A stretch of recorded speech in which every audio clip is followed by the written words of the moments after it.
Don't trust him. Her fingers locked around his wrist with a strength that made no sense for a woman who was barely breathing. The man who saved your life, he's the one who's been killing everyone else. Then her eyes closed. If this story already has you holding your breath, you're exactly where we want you. Subscribe to our channel, hit that notification bell, and drop your city in the comments below. We want to know how far this story has traveled. Now stay with us because what happens next will change everything you thought you knew. The call came at 2:13 in the morning. Damien Valenti was still awake when it did not, because he couldn't sleep, but because men like Damien Valenti had stopped trusting sleep a long time ago. Sleep required surrender. It required letting your guard down, releasing control, trusting the world not to move while your eyes were closed. And Damien had learned slowly and painfully across 15 years of building an empire on the edge of a knife that the world never stopped moving. He was sitting at his desk on the 32nd floor of Valenti Tower when his phone vibrated. The number on the screen belonged to Marcus Chen, his head of building security, a man who had never once called Damien at this hour without a reason that justified the interruption. Damien answered on the first ring. "Talk, boss." Marcus's voice had the controlled flatness of a man trying not to sound rattled and failing. "We've got a situation in parking level 2, one of your employees. It's bad. You need to come down." "Which employee?" There was a pause, just half a second, but Damien caught it. "Harper, Lillian Harper, Administrative Division." Damien stood up from his chair. He didn't know why. He had dozens of employees. He couldn't have told you in that moment what Lillian Harper looked like from across a room.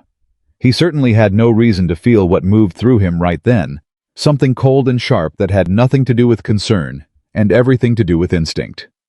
"Is she alive?" "Yes, barely." "Don't move her. Don't call anyone. I'm on my way down." He ended the call. He stood there for exactly 3 seconds, which was 2 seconds longer than Damien Valenti usually needed to make a decision, and then he reached for his jacket and walked out of his office. The underground parking structure beneath Valenti Tower was the kind of space that felt different at 2 in the morning than it did at noon. During the day, it was just a parking garage, fluorescent lights, concrete columns, the smell of oil and exhaust. At night, the shadows between the lights stretched longer. The sound of your own footsteps came back to you too clearly. Damien saw the damage to the car first. The driver's side had been hit hard, not a scrape, not a fender bender, but something deliberate. The kind of impact that came from a vehicle moving at speed, driven by someone who knew exactly what they were doing. Then he saw Lillian. She was on the ground between her car and the concrete column beside it, half sitting, half collapsed. Just one hand pressed flat against her ribs. Marcus was crouched beside her, and 2 other security staff stood a few feet back, watching the entrance, the way security people always watched exits, like they were expecting something worse to walk through it. Damien crossed the space between them quickly. He crouched down in front of her.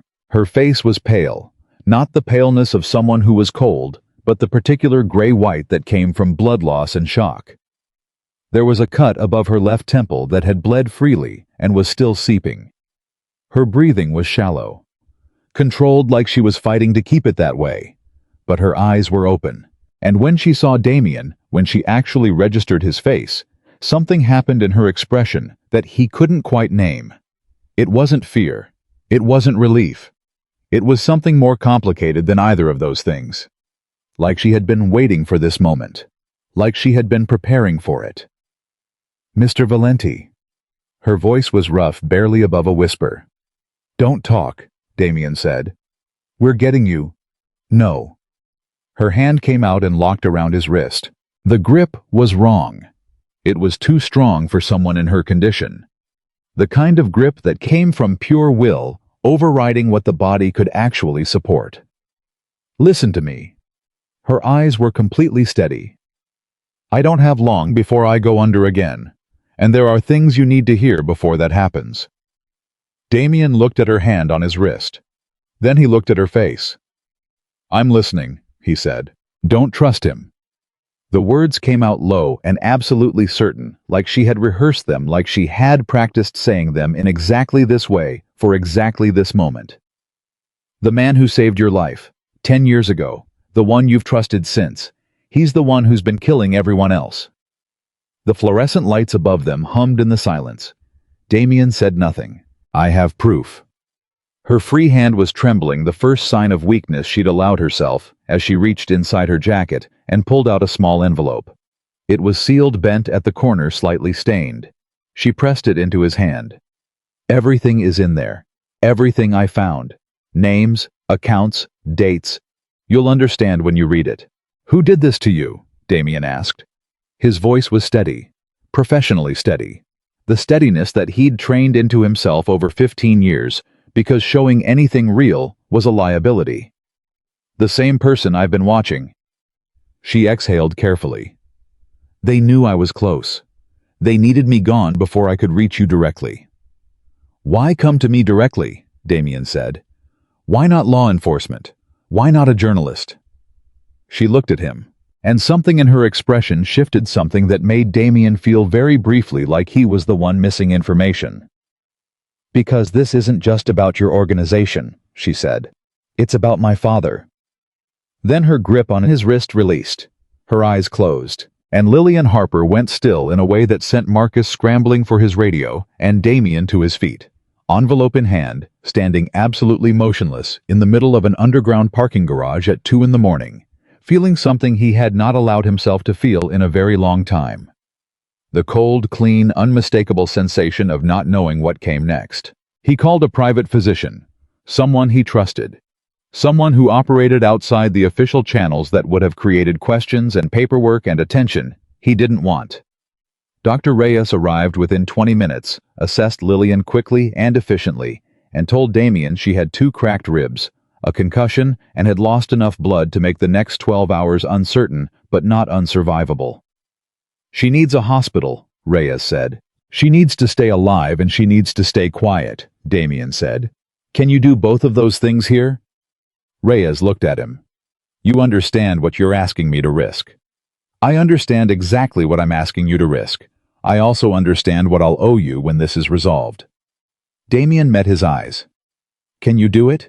Reyes looked at his medical bag, then at Lillian, unconscious and pale on the makeshift examination table they'd set up in the building's private medical room on the 4th floor.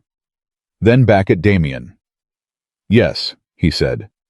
But if her condition changes, then you tell me immediately and we move her. No arguments. Damien turned toward the door. Stay with her. He went upstairs. He went back to his desk. He sat down. And he opened the envelope. The note inside was handwritten. Not typed, not printed, written by hand in the careful, controlled script of someone who had taken time with every letter. Like the writing itself was a declaration of permanence. There were 2 parts to it. The first part was short. 6 lines. The past you buried is still alive. Your most loyal man knows the truth. He has been protecting himself with your name for 9 years. Every disappearance you were told was an enemy. Some of them were his. Your father's accident in 2014 was not an accident. The account that paid for it is still active. Damien read it twice. His expression did not change. He turned to the second part of the note. It was longer, 2 full pages of densely written text that listed dates, account numbers, names.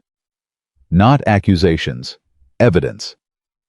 The difference between the two was something Damien understood viscerally because he had lived in that gap between accusation and proof his entire professional life. Accusations were nothing. Evidence was everything. He read through the second part slowly. He recognized some of the account numbers, not because he had created them, but because he had seen them before at the edges of financial reports in footnotes and appendices that he had always left to Victor to explain. Victor Morelli, his chief advisor, the man who had been at his side for almost 2 decades, the man who had been there the night Damien's father was killed, in what had been reported, what Damien had been told, was a rival organization's hit. His father, 2016. Damien set the pages down on his desk. He sat back. He breathed. Outside the window, Chicago at 2 a.m, was all distant lights and deep shadow, the lake invisible beyond the city's edge. He had built everything in his life in this city. He had defended it, protected it, sacrificed for it. And he had done all of it with Victor beside him, advising, supporting, managing the details that Damien had always trusted him to manage. Because that was what you did with someone who had proven their loyalty. You trusted them. You stopped questioning them. You let them manage the details. His jaw tightened. He reached for his phone. He stopped. He put the phone down. Because the first thing he would have done, the instinctive thing, was call Victor. And for the first time in 19 years, Damien Valenti caught himself before doing the instinctive thing. By 4 in the morning, he had made 2 calls. Neither of them to Victor.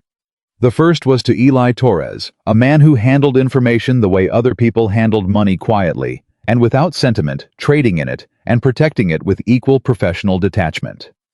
Eli had worked adjacent to Damien's organization for years without ever formally being part of it, which was precisely why Damien trusted him with this. "I need everything you can find on an employee named Lillian Harper," Damien said when Eli picked up.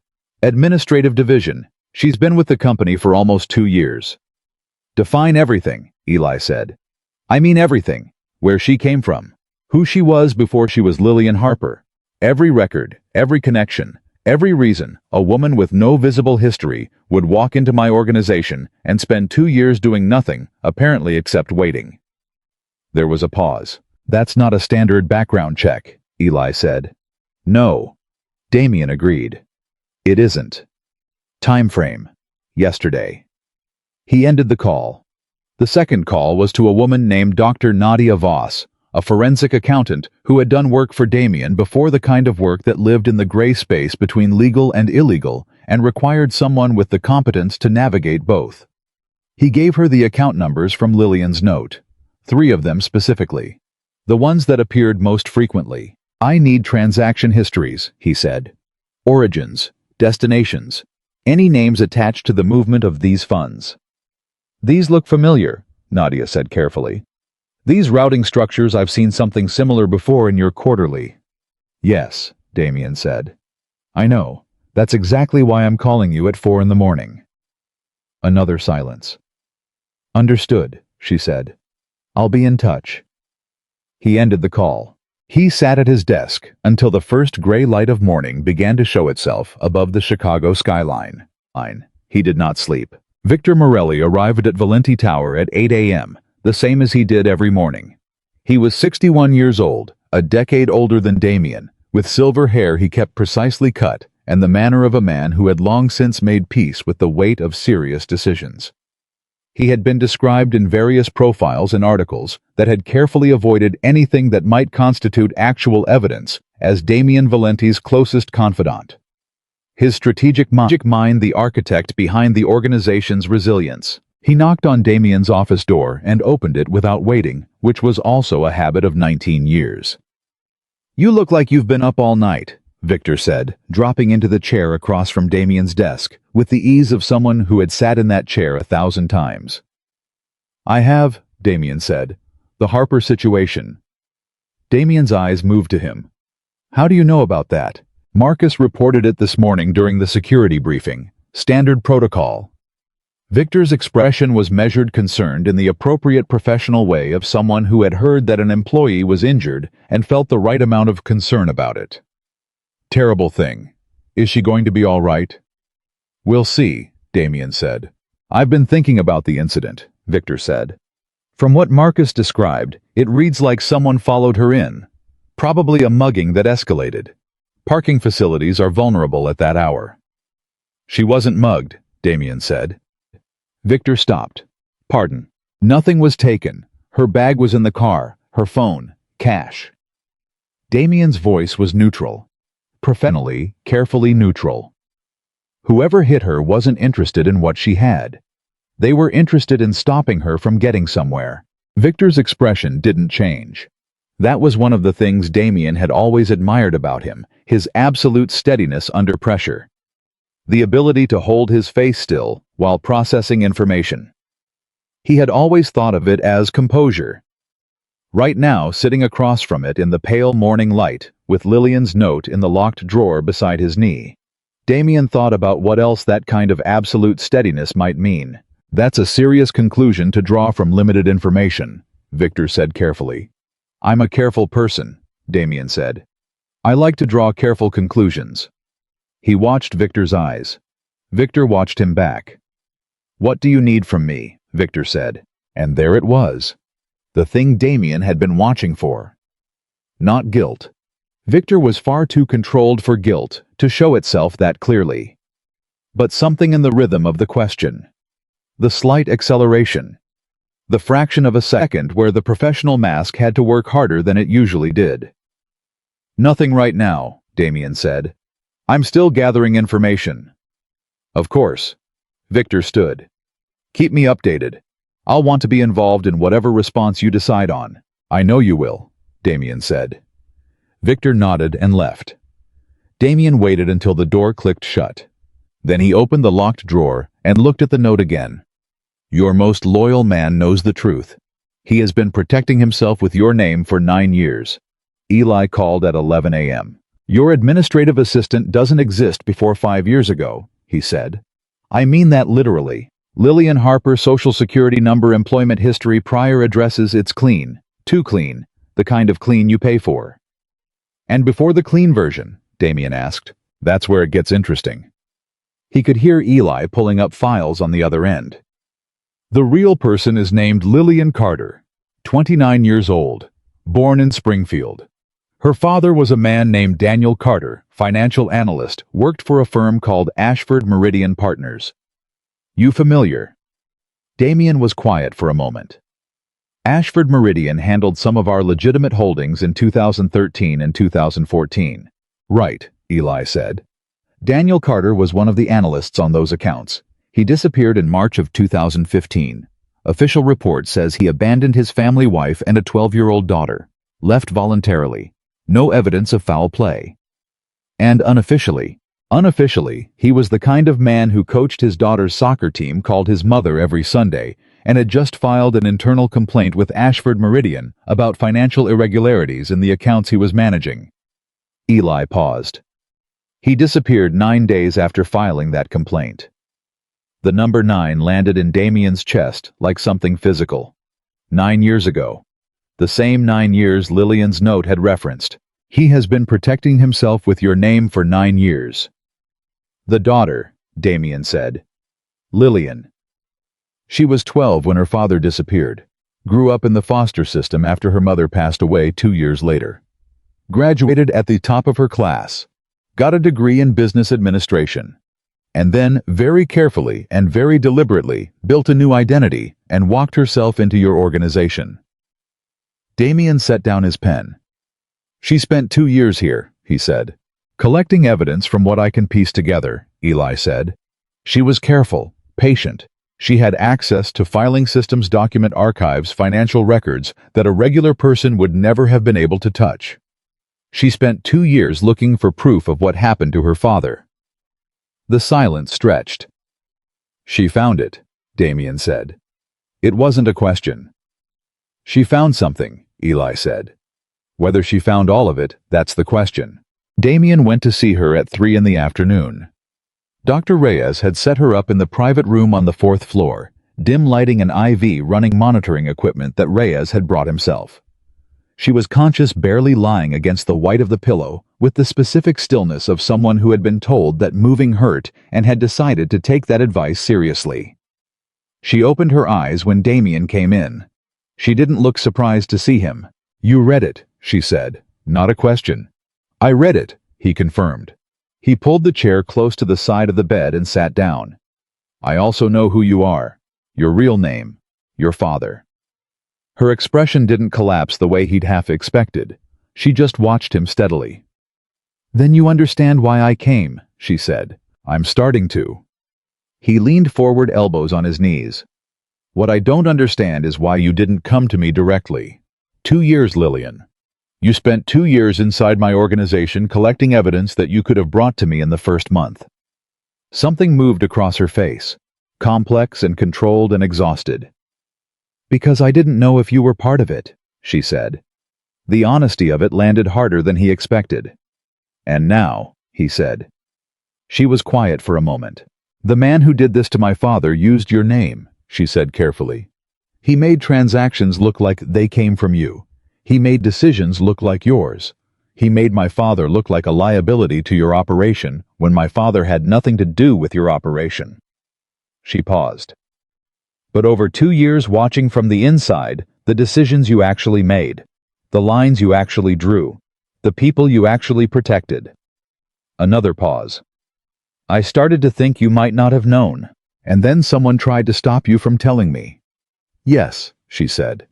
"Which tells you that whoever did this to your father is still invested in keeping me in the dark." "Yes." Damien sat back. He looked at the ceiling for a moment, at the acoustic tiles and the medical-grade lighting, and he thought about 19 years. About the deals he had made, and the enemies he had faced, and the decisions that had kept his organization alive when others crumbled. He thought about every one of those 19 years with Victor beside him, handling the details, managing the complexity, being the brain behind the operation, while Damien was its face. He thought about his father, 2018, the accident, the rival organization that Victor had identified as responsible, the retaliation that had followed, the 2 men Damien had spent months hunting before finally closing that chapter. 2 men who he suddenly understood might have had nothing to do with his father at all. "I need everything," he said. "Not just what's in the note. Everything you found. Every document. Every account number. Every date. I need the full picture." She looked at him carefully, assessing something. "Why?" she said. "So you can protect yourself. So I can make sure," Damien said, "that the right person answers for what happened. To your father. To the people those transactions hurt. And to my father." His voice was steady, quiet. The quietness of someone who had made a decision and was already on the other side of it. "That's not the same as protecting myself." She held his gaze for a long moment. Then she said, "There's a drive, hidden in my apartment. Behind the bathroom mirror, the backing panel comes off. Everything I've collected for 2 years is on that drive." "I'll get it," Damien said. He stood. He looked down at her for a moment, at this woman who had built a false life and walked into enemy territory and spent 2 years carrying a secret that had nearly gotten her killed, and he felt something that was not quite respect and not quite guilt, but lived somewhere in the territory between them. "You should have come to me earlier," he said. "Maybe," she said. "But you should have been asking questions earlier." He held her gaze. "You're right," he said. He left. He retrieved the drive himself. No one with him, just Damien and a key that Lillian had told him was taped to the underside of her bathroom sink, and the weight of understanding that every instinct he had was telling him not to trust anyone else with this. He drove to her apartment in Wicker Park. It was a small place, the kind of apartment that belonged to someone who had made themselves deliberately unremarkable. Nothing on the walls. Minimal furniture. Books carefully organized. A kitchen that showed signs of someone who cooked carefully and ate alone. He found the key where she said it would be.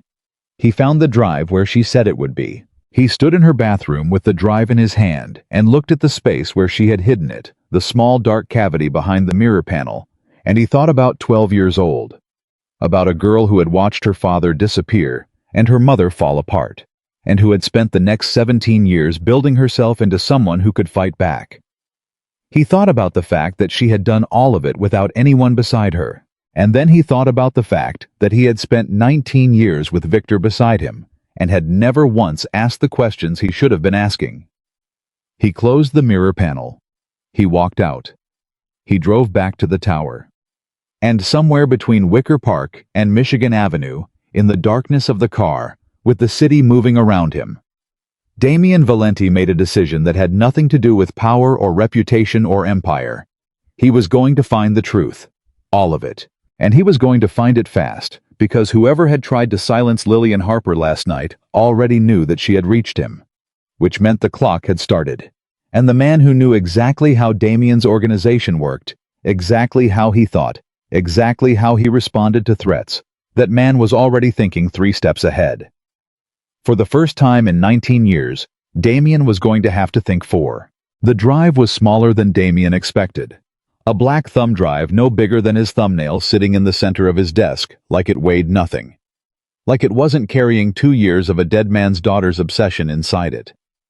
He plugged it in at 6 p.m. By 7, he had stopped breathing normally. By 8, he had poured himself a drink, set it down untouched, and stared at his wall, like a man who had just discovered the foundation of his house had been built on someone else's grave. The drive contained 4 folders. Each one was labeled with a year: 2015, 2016, 2019, 2023. Inside each folder were documents, scanned copies, photographed pages, screenshots of financial records organized with the kind of meticulous patience that told Damien this woman had not been working in anger. She had been working in grief. There was a difference. Anger made mistakes. Grief was precise. The 2015 folder was the thinnest. It contained a copy of her father's internal complaint to Ashford Meridian. 14 pages. Daniel Carter had been quiet, clinical, and absolutely thorough. A man who had trusted the system he was working in and had genuinely tried to fix it from the inside before it collapsed. He had flagged 3 accounts that showed irregular fund movements. He had attached supporting documentation. He had named no individuals directly, only account numbers and transaction references. 9 days later, he was gone. Damien turned the page. Behind the complaint was a timeline. Lillian's handwriting the same careful script from the note, mapping out every step, every official response, every dead end, every moment where a system that should have protected her father had instead quietly folded his case into a drawer and left it there. She had been 12 years old when this started. He kept reading. The 2019 folder was where the real weight lived. By then, Lillian had built her new identity. She had spent 4 years educating herself, training herself, positioning herself. The folder contained her notes on how she had entered his organization, the exact role she had applied for the references she had fabricated, the careful performance of being unremarkable she had sustained for the first 8 months before she had started to actually dig. And then the names appeared. 3 of them. The first was an account manager at a shell company called Orion Pacific Holdings, a company that Damien knew existed as a legitimate holding vehicle, but had never examined closely because that was the kind of detail that Victor managed. The account manager was listed as a man named Joseph Tran, and beside his name Lillian had written a single note confirmed receiving instructions from VM. Victor Morelli. Damien set down the drive. He picked up his drink. He drank. He set the glass down again, stood up from his desk, and walked to the window. Chicago at night spread below him. The same city it had always been. Completely unaware that up here on the 32nd floor, a man who had spent 15 years believing he understood his own life was standing in the wreckage of that belief. Victor Morelli had a signature, a specific way he structured communications. After nearly 2 decades beside him, Damien could read Victor's professional fingerprints the same way he could read his own handwriting. And what Lillian had documented in this folder, the timing of decisions, the language of the instructions passed to Orion Pacific. The particular way information had been compartmentalized, it had Victor's fingerprints on every surface. Damien had just never thought to look for them. He went back to his desk and kept reading. The call from Nadia Voss came at 8:47 p.m. "I've been through the 3 accounts you gave me," she said, and her voice had the tight, clipped quality of someone who had found exactly what they hoped they wouldn't find. The transaction patterns go back 9 years. The money moves through 4 intermediary vehicles before it lands anywhere traceable, but traceable is what it eventually becomes if you follow it long enough. "Where does it land?" Damien said. "Various places. Some of it looks like operational expenses, things that would appear legitimate if you didn't examine the timing too closely. Some of it is harder to explain." She paused. "Damien, one of the terminal accounts, the place where a significant portion of these funds ultimately arrived, is registered in a name I recognize. Tell me." "It's a trust," she said. "Set up in 2013. The beneficiary is a property holding company in the Cayman Islands. The signatory on the original account is Elena Morelli, Victor's wife." Damien said nothing for a long moment. "How much?" he asked. "Over 9 years. Nadia's voice was steady, professional, doing the work of staying factual, so the emotion didn't have to be. "Approximately $11 million. He absorbed that number. There's something else, Nadia said. One of the intermediary accounts, the third one in the chain, it was used for more than just moving money. There are 3 payments that don't fit the financial pattern. They're smaller, irregular amounts. And the timing on them... She stopped. The timing on 2 of them corresponds to dates in March of 2015. March 2015, the month Daniel Carter disappeared. And the third, Damien asked, though he already knew he wasn't going to like the answer. November 2014, Nadia said quietly. November 2014 was the month Damien's father had died in what had been reported as a rival organization's hit. The silence between them held the weight of that for a moment. "Send me everything you have," Damien said. "Encrypted, the usual channel." "Be careful," she said. "Whoever built this structure knew what they were doing. They will have noticed that someone is looking." He ended the call. He sat very still. November 2014. He had been 41 years old when his father was killed. He had grieved the way men in his world grieved, quietly, dangerously, channeling the loss into purpose.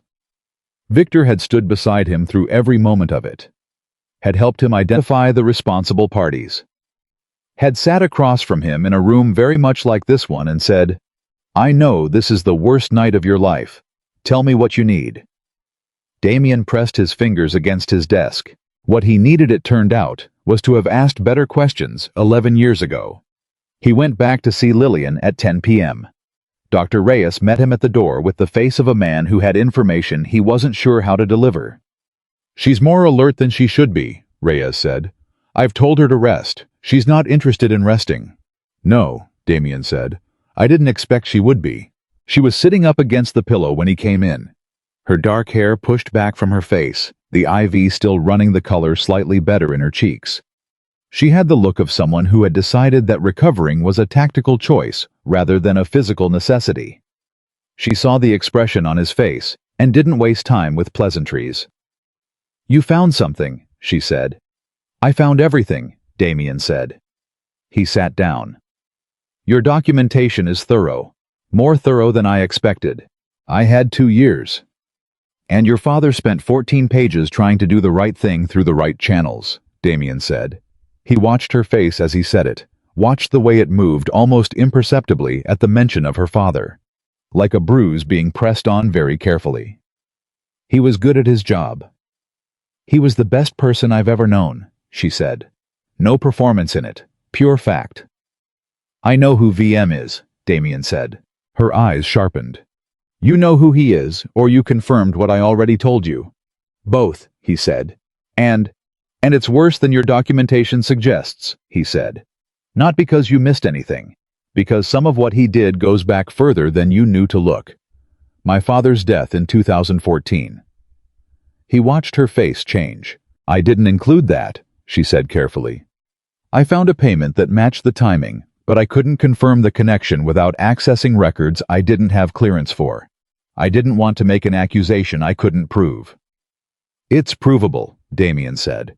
"My accountant confirmed the timing of 3 payments through the chain, 2 in March 2015 and 1 in November 2014. Lillian was very still. "I'm sorry," she said. And she meant it. He could hear the weight of it, real and unglamorous. Not the performance of sympathy, but the genuine response of someone who understood precisely what it felt like to lose a father to someone else's calculation. "Don't be sorry," he said. "Just help me build the case." She looked at him carefully. "You said build the case, not deal with it." "I'm aware of what I said. That's not how your world usually works. I'm aware of that too." He met her eyes. "Your father filed a complaint through the right channels, and it got him killed. I am not interested in repeating that particular approach.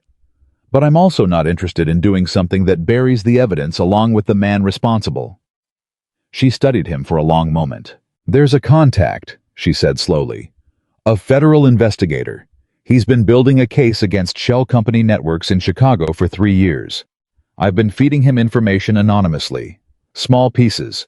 Not enough to act on, but enough to establish a pattern." "His name," Damien said. "His name is Special Agent David Reyes." She paused. "No relation to your doctor." The corner of Damien's mouth moved, just barely. You've already been running a parallel operation. I didn't know how much I could trust you, she said simply. I needed a backup. He couldn't argue with that. He had run his own organization on exactly the same principle for 15 years. I need 24 hours, he said, before anyone moves on anything. I need to understand the full scope of what Victor has built inside my organization. Who else is part of it? What resources he has access to. If we move too early, and he has warning, he'll burn everything and walk away, and your father's case goes with it. I know, she said. I've been waiting for years. I can wait 24 hours. She paused. But he already knows you found me. He knows you read whatever I gave you. He's going to move fast. Then so will I, Damien said. He stood. He looked at her for a moment at the IV line, and the careful way she was holding her ribs, and the absolute steadiness in her eyes that no injury had managed to touch. You should have had backup from the beginning, he said. Coming in alone. 2 years without anyone knowing the truth. I didn't have anyone, she said. Flat. Not self-pitying. Just honest. He said nothing for a moment. You do now, he said. He left. Victor Morelli called at 11:23 p.m. Damien had been expecting it. He let it ring twice long enough to suggest he was doing something else, not long enough to suggest he was avoiding anything before he answered. Damien. Victor's voice was its usual controlled warmth. The voice of a man who had been in difficult rooms for 4 decades and had learned to make every room feel manageable. I heard about the Harper girl, that you've been spending time with her personally. She's an employee, Damien said. She was attacked on my property. Of course. A pause. I'm concerned, though. We don't know what she might have misunderstood. Administrative staff sometimes have access to information they're not equipped to contextualize. If she said something to you... Like what? Damien said, neutral, curious. The voice of a man who was listening with an open mind. I don't know, Victor said. And there it was, the first fractional mistake. The slight excess of casualness. Victor didn't know what Lillian had said, and instead of admitting that he had tried to get ahead of it, which meant he knew she had said something, which meant he knew exactly what she was in that building for. Victor, Damien said, I'm heading home. It's been a long night. We'll talk tomorrow. Of course, Victor said. Smooth again, recovered. Get some rest. He ended the call. He sat in his office for 3 more seconds. Victor knew, which meant Damien had fewer than 24 hours. He called Eli at midnight. I need you to do something tonight, Damien said. I need you to access the personnel files on everyone in my organization who reports to Victor directly. Cross-reference them against the account holders on a list I'm sending you. I need to know who else is part of this. You're building an internal map, Eli said. I'm figuring out who I can trust, Damien said. Right now, I can count those people on one hand. How much time do we have? Less than I want. He paused. Eli. In 20 years, have I ever asked you to do something that came back on you? No, Eli said. This is the most important thing I've ever asked, Damien said. I need to know that. There was a pause on Eli's end. Then, send me the list. I'll have results by 6 a.m. At 1 in the morning. Damien did something he had not done since he was 26 years old. He went to the archives. The physical archives. The actual paper records that his organization had kept from its earliest years before everything went digital, before Victor had modernized the filing systems and consolidated the records. Victor had always been slightly impatient with the paper archives. Always suggested they be digitized, transferred, eventually destroyed. Damien had always put it off, mostly because he had no strong opinion about it either way. He understood now why Victor wanted them gone. He worked through the 2014 files for 2 hours. He found what he was looking for in the third box. A financial summary from October 2014, a month before his father's death, prepared by Victor, summarizing the organization's quarterly performance. Standard document. The kind of thing Damien had signed off on dozens of times without examining line by line, because Victor handled the details and Damien trusted that. But tonight, Damien examined it line by line, and buried in the appendix in a footnote, so small and so technically written that it would have required a forensic accountant to flag it. On a casual reading was a reference to an operational expense authorization, dated October 18, 2014, 30 days before his father was killed. The authorization was for a payment to a security consultant. The authorization had Damien's signature block on it. His name, his signature format, his authorization code, a signature he had never given. Damien held the page in both hands and stared at it in the silence of the archive room. Victor hadn't just stolen money. He hadn't just manipulated financial records. He hadn't just arranged for a financial analyst named Daniel Carter to disappear when Carter got too close to the truth. He had used Damien's name to authorize the death of Damien's own father. He had stood at the funeral. He had held Damien's shoulder while Damien looked at the casket. He had said, "I'm going to help you find who did this. I promise you that." And then he had helped Damien find two completely innocent men and had watched Damien's retaliation destroy them. Damien set the page down. He was very still. This was the kind of moment where the world expected a man like him to feel rage. The hot, immediate, destructive kind that led to decisions made in the dark with no witnesses. And the rage was there somewhere underneath everything, a slow and massive thing that had been building since 2 in the morning when Lillian Harper had grabbed his wrist and told him not to trust the person who saved his life. But underneath the rage was something colder and more useful. Clarity. He had 2 innocent men's blood on his hands. Victor had put it there. Victor had designed it that way, had used Damien's grief and Damien's instinct for retaliation to clean up the one person who might have exposed everything. That could not be undone, but it could be answered for. He photographed the page with his phone. Then he put everything back exactly as he'd found it and left the archive. At 3 in the morning, Lillian's monitor alarmed. Dr. Reyes was with her in under a minute. Damien was in the corridor in under 2 because he had not gone home, had not left the building, had instead been working in the 4th floor conference room 20 feet from her door. Reyes came out 5 minutes later. "She's all right," he said. "Blood pressure spiked. She was trying to get up." "Why was she trying to get up?" Damien said. Reyes gave him a look that said he was a doctor, not a mind reader, and stepped aside. Damien went in. Lillian was back against the pillow, her jaw set in the specific way of someone who had been told to stay still and was actively hating it. "What happened?" Damien said. "I remembered something," she said. "Something I didn't put on the drive. A name." "Tell me." "There's a man named Roland Dietsch," she said. "He works in your legal division, mid-level, completely unremarkable. I noticed him because he used to eat lunch alone in the records room. I thought that was odd. People who eat lunch in records rooms are usually looking for something or hiding something." "Which was he?" "Both," she said. "He has access to the physical archive. I saw him in there twice in the weeks before last night. I didn't know why then.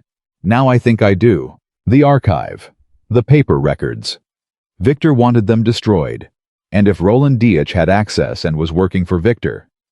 "He's going to clean the archives," Damien said. "Tonight," Lillian said. "If Victor knows you're moving, he's going to move first." Damien was already at the door. "Stay down," he said. "Be careful," she said. He stopped. Just for a second. Something in the way she'd said it, not performative, not polished. Just the plain human reflex of saying, "Be careful" to someone you were no longer quite thinking of as an enemy. "Lock the door behind me," he said. "Don't open it for anyone but Reyes." He went. He reached the archive level in 4 minutes. The door was already open. Roland Dietsch was a small man in his mid-40s, the precise, unremarkable type that Lillian had described, the kind of man who moved through institutional spaces without generating a single memorable impression. He was standing at the 3rd filing cabinet with a bag open on the table beside him, systematically moving folders from the drawers into the bag. He heard Damien's footsteps and froze. He turned around. He was not a dangerous man. That was immediately clear. He was a frightened man, which was different. Frightened men sometimes did dangerous things, but mostly they just went very still and tried to calculate the odds. Step away from the cabinet, Damien said. Diich stepped away. How long have you been working for Victor? Damien said. Diich's face did what frightened faces do. It tried 3 different expressions simultaneously and settled on none of them. His mouth opened, closed. I'm not interested in the performance, Damien said. I'm interested in the conversation we're going to have right now. Here are your choices. You talk to me tonight, or you face every consequence that comes with what's in that bag without anyone to speak for you. He moved closer. Victor is not going to protect you. He has never once protected anyone but himself. Whatever he told you, whatever he's been paying you or threatening you with, understand that in about 12 hours, Victor Morelli is going to be in a situation where he cannot protect himself, let alone you. Diich was shaking, visibly embarrassingly shaking. He has my son, Diich said. Damien stopped. What? My son, Marcus. Diich's voice broke on the name. He's 19. He got involved in something stupid, and Victor found out about it. He's been holding it over me for 2 years. If I don't do what he says, he sends what he has to the federal prosecutor. The shape of it was perfect. Of course it was. Victor had spent 19 years managing people by finding their vulnerable points and applying pressure with surgical precision. That was the detail Damien had always praised about him. The ability to understand what a person would do when pushed to their limit. What does Victor have on your son? Damien said. Diich looked at him. The calculation in his eyes was the painful, transparent calculation of a man who had spent 2 years making the wrong choices out of love, and was trying to figure out if there was any version of this where that ended without destroying everything. If I tell you, he said, can you protect him? I'm going to protect him either way, Damien said. But you tell me what Victor has, and I'll make sure it never touches your son. That's not a negotiation. That's a statement of what's going to happen. Diich closed his eyes for 1 moment. Then he told Damien everything. By 5 in the morning, Damien had 3 names he hadn't had 6 hours ago.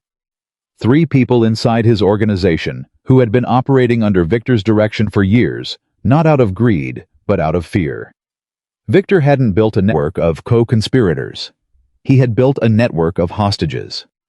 People whose vulnerabilities he had cataloged and deployed with the cold efficiency of someone who had studied power long enough to understand that the most durable kind of control was not loyalty, it was leverage. Damien sat in the conference room with the names written on a single sheet of paper in front of him, and thought about 19 years of reading Victor Morelli as the most loyal person in his life. He had been loyal. That was the terrible part. In his own way, in the architecture of his own needs, Victor had been loyal to the system he had built, to the version of Damien's empire that served his interests, to the arrangement they had, where Damien's name and reputation gave Victor the cover he needed to do the things Damien would never have sanctioned. That wasn't loyalty. Damien understood that now, at 5 in the morning, with the Chicago sky beginning its gray transition toward sunrise. That was the most sophisticated kind of betrayal. The kind that wore loyalty's face so convincingly that the betrayed person spent 19 years protecting it. His phone buzzed. Eli. He answered. I have your map, Eli said. 3 people in Victor's direct network, all cross-referenced with your account list.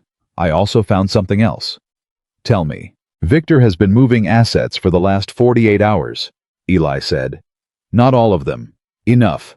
The kind of movement that suggests someone who is getting ready to reduce his exposure without eliminating it entirely. He's not planning to run. He's planning to insulate himself. From what? From you, Eli said. He's been documenting things, Damien. Things that could be used to suggest that decisions he made were made on your instruction. He's been building a defensive position. If this comes apart, he's going to try to make it look like you knew everything. Damien was quiet for a moment.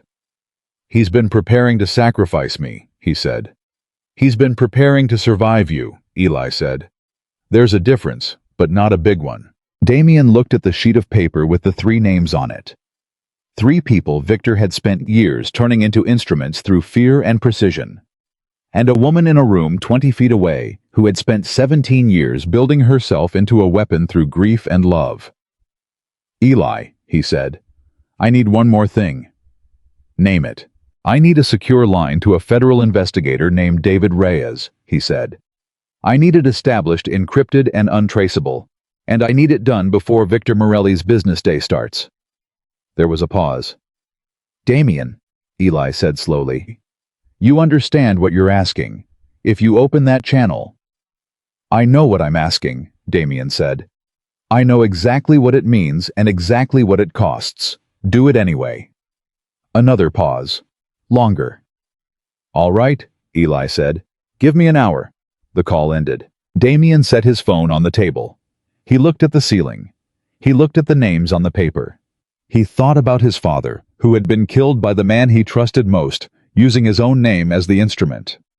He thought about what it meant that the first real step toward justice was going to require him to put his empire, his carefully constructed 15-year-old empire, into the hands of a federal agent. He thought about Lillian Carter, who had been 12 years old and had never stopped fighting.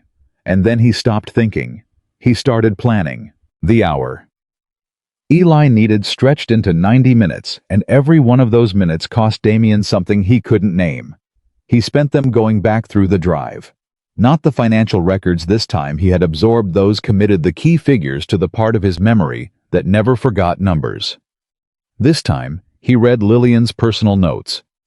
The observations she had recorded over 2 years of watching his organization from the inside, written in the margins of her documentation. The way someone writes in the margins of a book they're trying to understand. She had written about him specifically. Several times. Not admiringly. Not with hatred either. With the careful, reluctant objectivity of someone who had arrived expecting a monster and had found something more complicated and considerably more inconvenient. March 14th. DV overruled VM on the Kellerman contract. VM pushed for the aggressive position. DV said no, said there were people in that building who had nothing to do with the dispute, and he wasn't willing to create that kind of collateral. VM backed down. This is the third time in 2 months I've watched VM push for something extreme and DV pull it back. I don't know what to do with this information. June 2nd.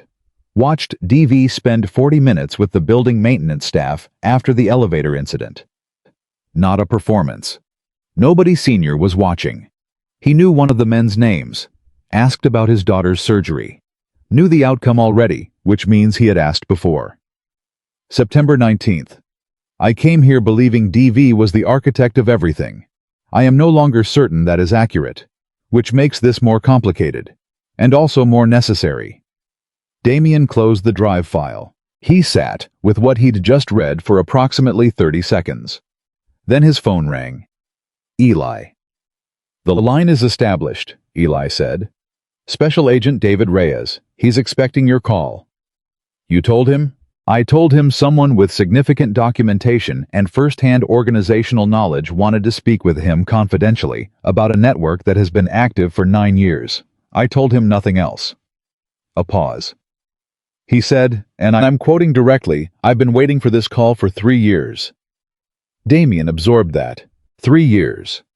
While Lillian had been feeding the man anonymous fragments, Reyes had been building his own picture-patient, methodical constructing the architecture of a case from the outside, while Lillian constructed it from the inside, and Victor continued his quiet devastation in the middle. Give me the number, Damien said. Special Agent David Reyes picked up on the first ring. He was a man who sounded over the phone like someone who had learned very early in his career that the most effective thing he could do in a high-stakes conversation was say less than he wanted to and listen more than felt comfortable. Mr. Valenti, he said. Agent Reyes, Damien said. Before we have this conversation, I want to establish something clearly. All right. I am not calling you because I've had a change of conscience about my organization, Damien said.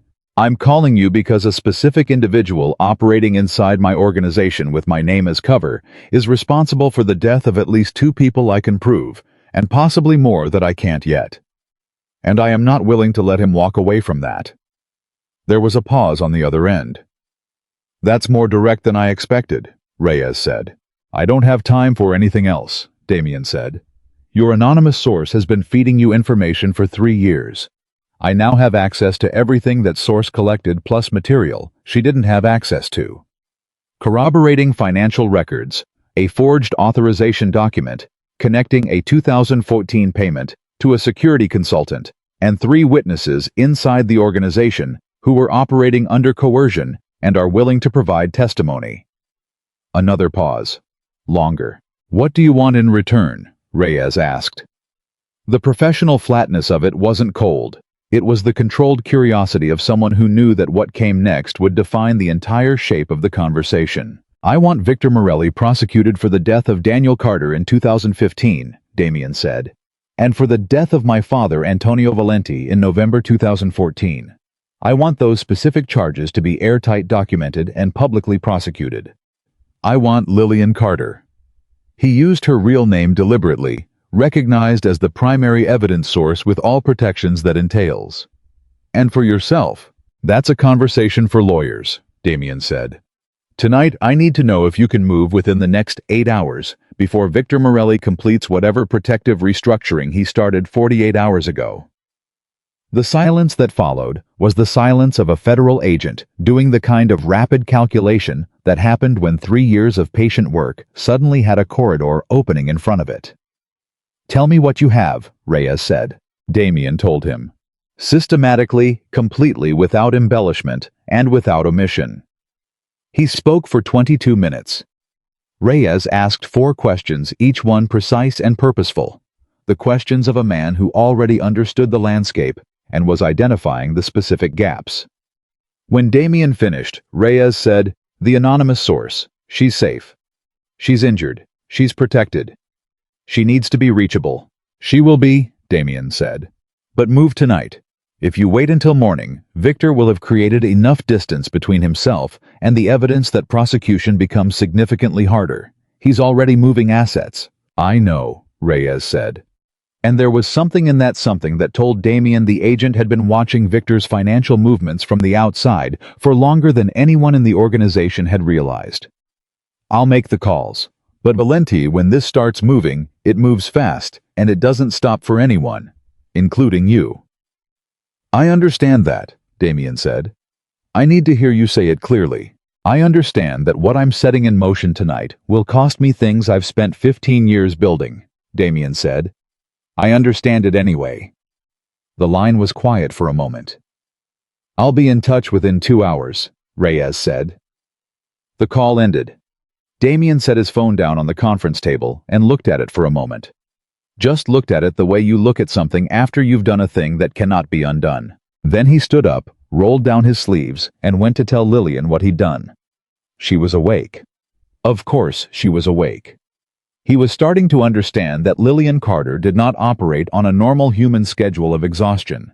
She operated on will, and her will appeared to have its own power source that functioned independently of her body's condition. She listened without interrupting while he laid out the conversation with Reyes. When he finished, she was quiet for a moment. "You gave him everything," she said. "Yes. Including yourself."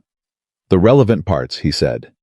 She looked at him with an expression he couldn't fully read, something between relief and the very particular emotion of a person who had spent years carrying something alone and had just for the first time felt another set of hands on it.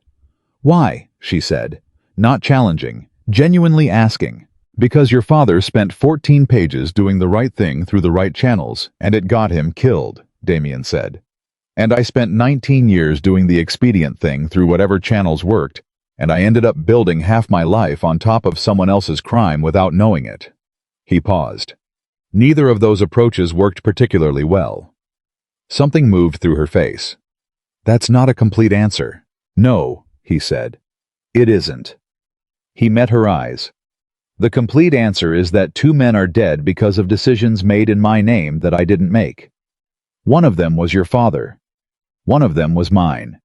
And I've been living for 11 years with the specific weight of believing I avenged one of those deaths and finding out tonight that the men I held responsible were likely innocent." His voice didn't change. It stayed the same controlled, measured tone it had been all evening. But something behind his eyes did. "I don't know how to carry that, but I know the only direction I can move from here." Lillian looked at him for a long time.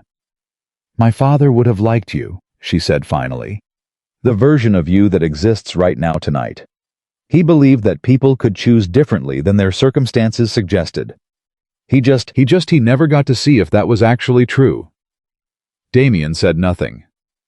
I'll testify, she said, to whatever Reyes needs. Everything I collected, everything I observed, everything I can confirm directly. I'll go on record. You understand what that means for your constructed identity, Damien said. Everything comes out. Good, she said, and the simplicity of it was absolute. I'm tired of being Lillian Harper. I've been tired of it for 2 years. Victor called at 6:47 in the morning. Damien was ready for it.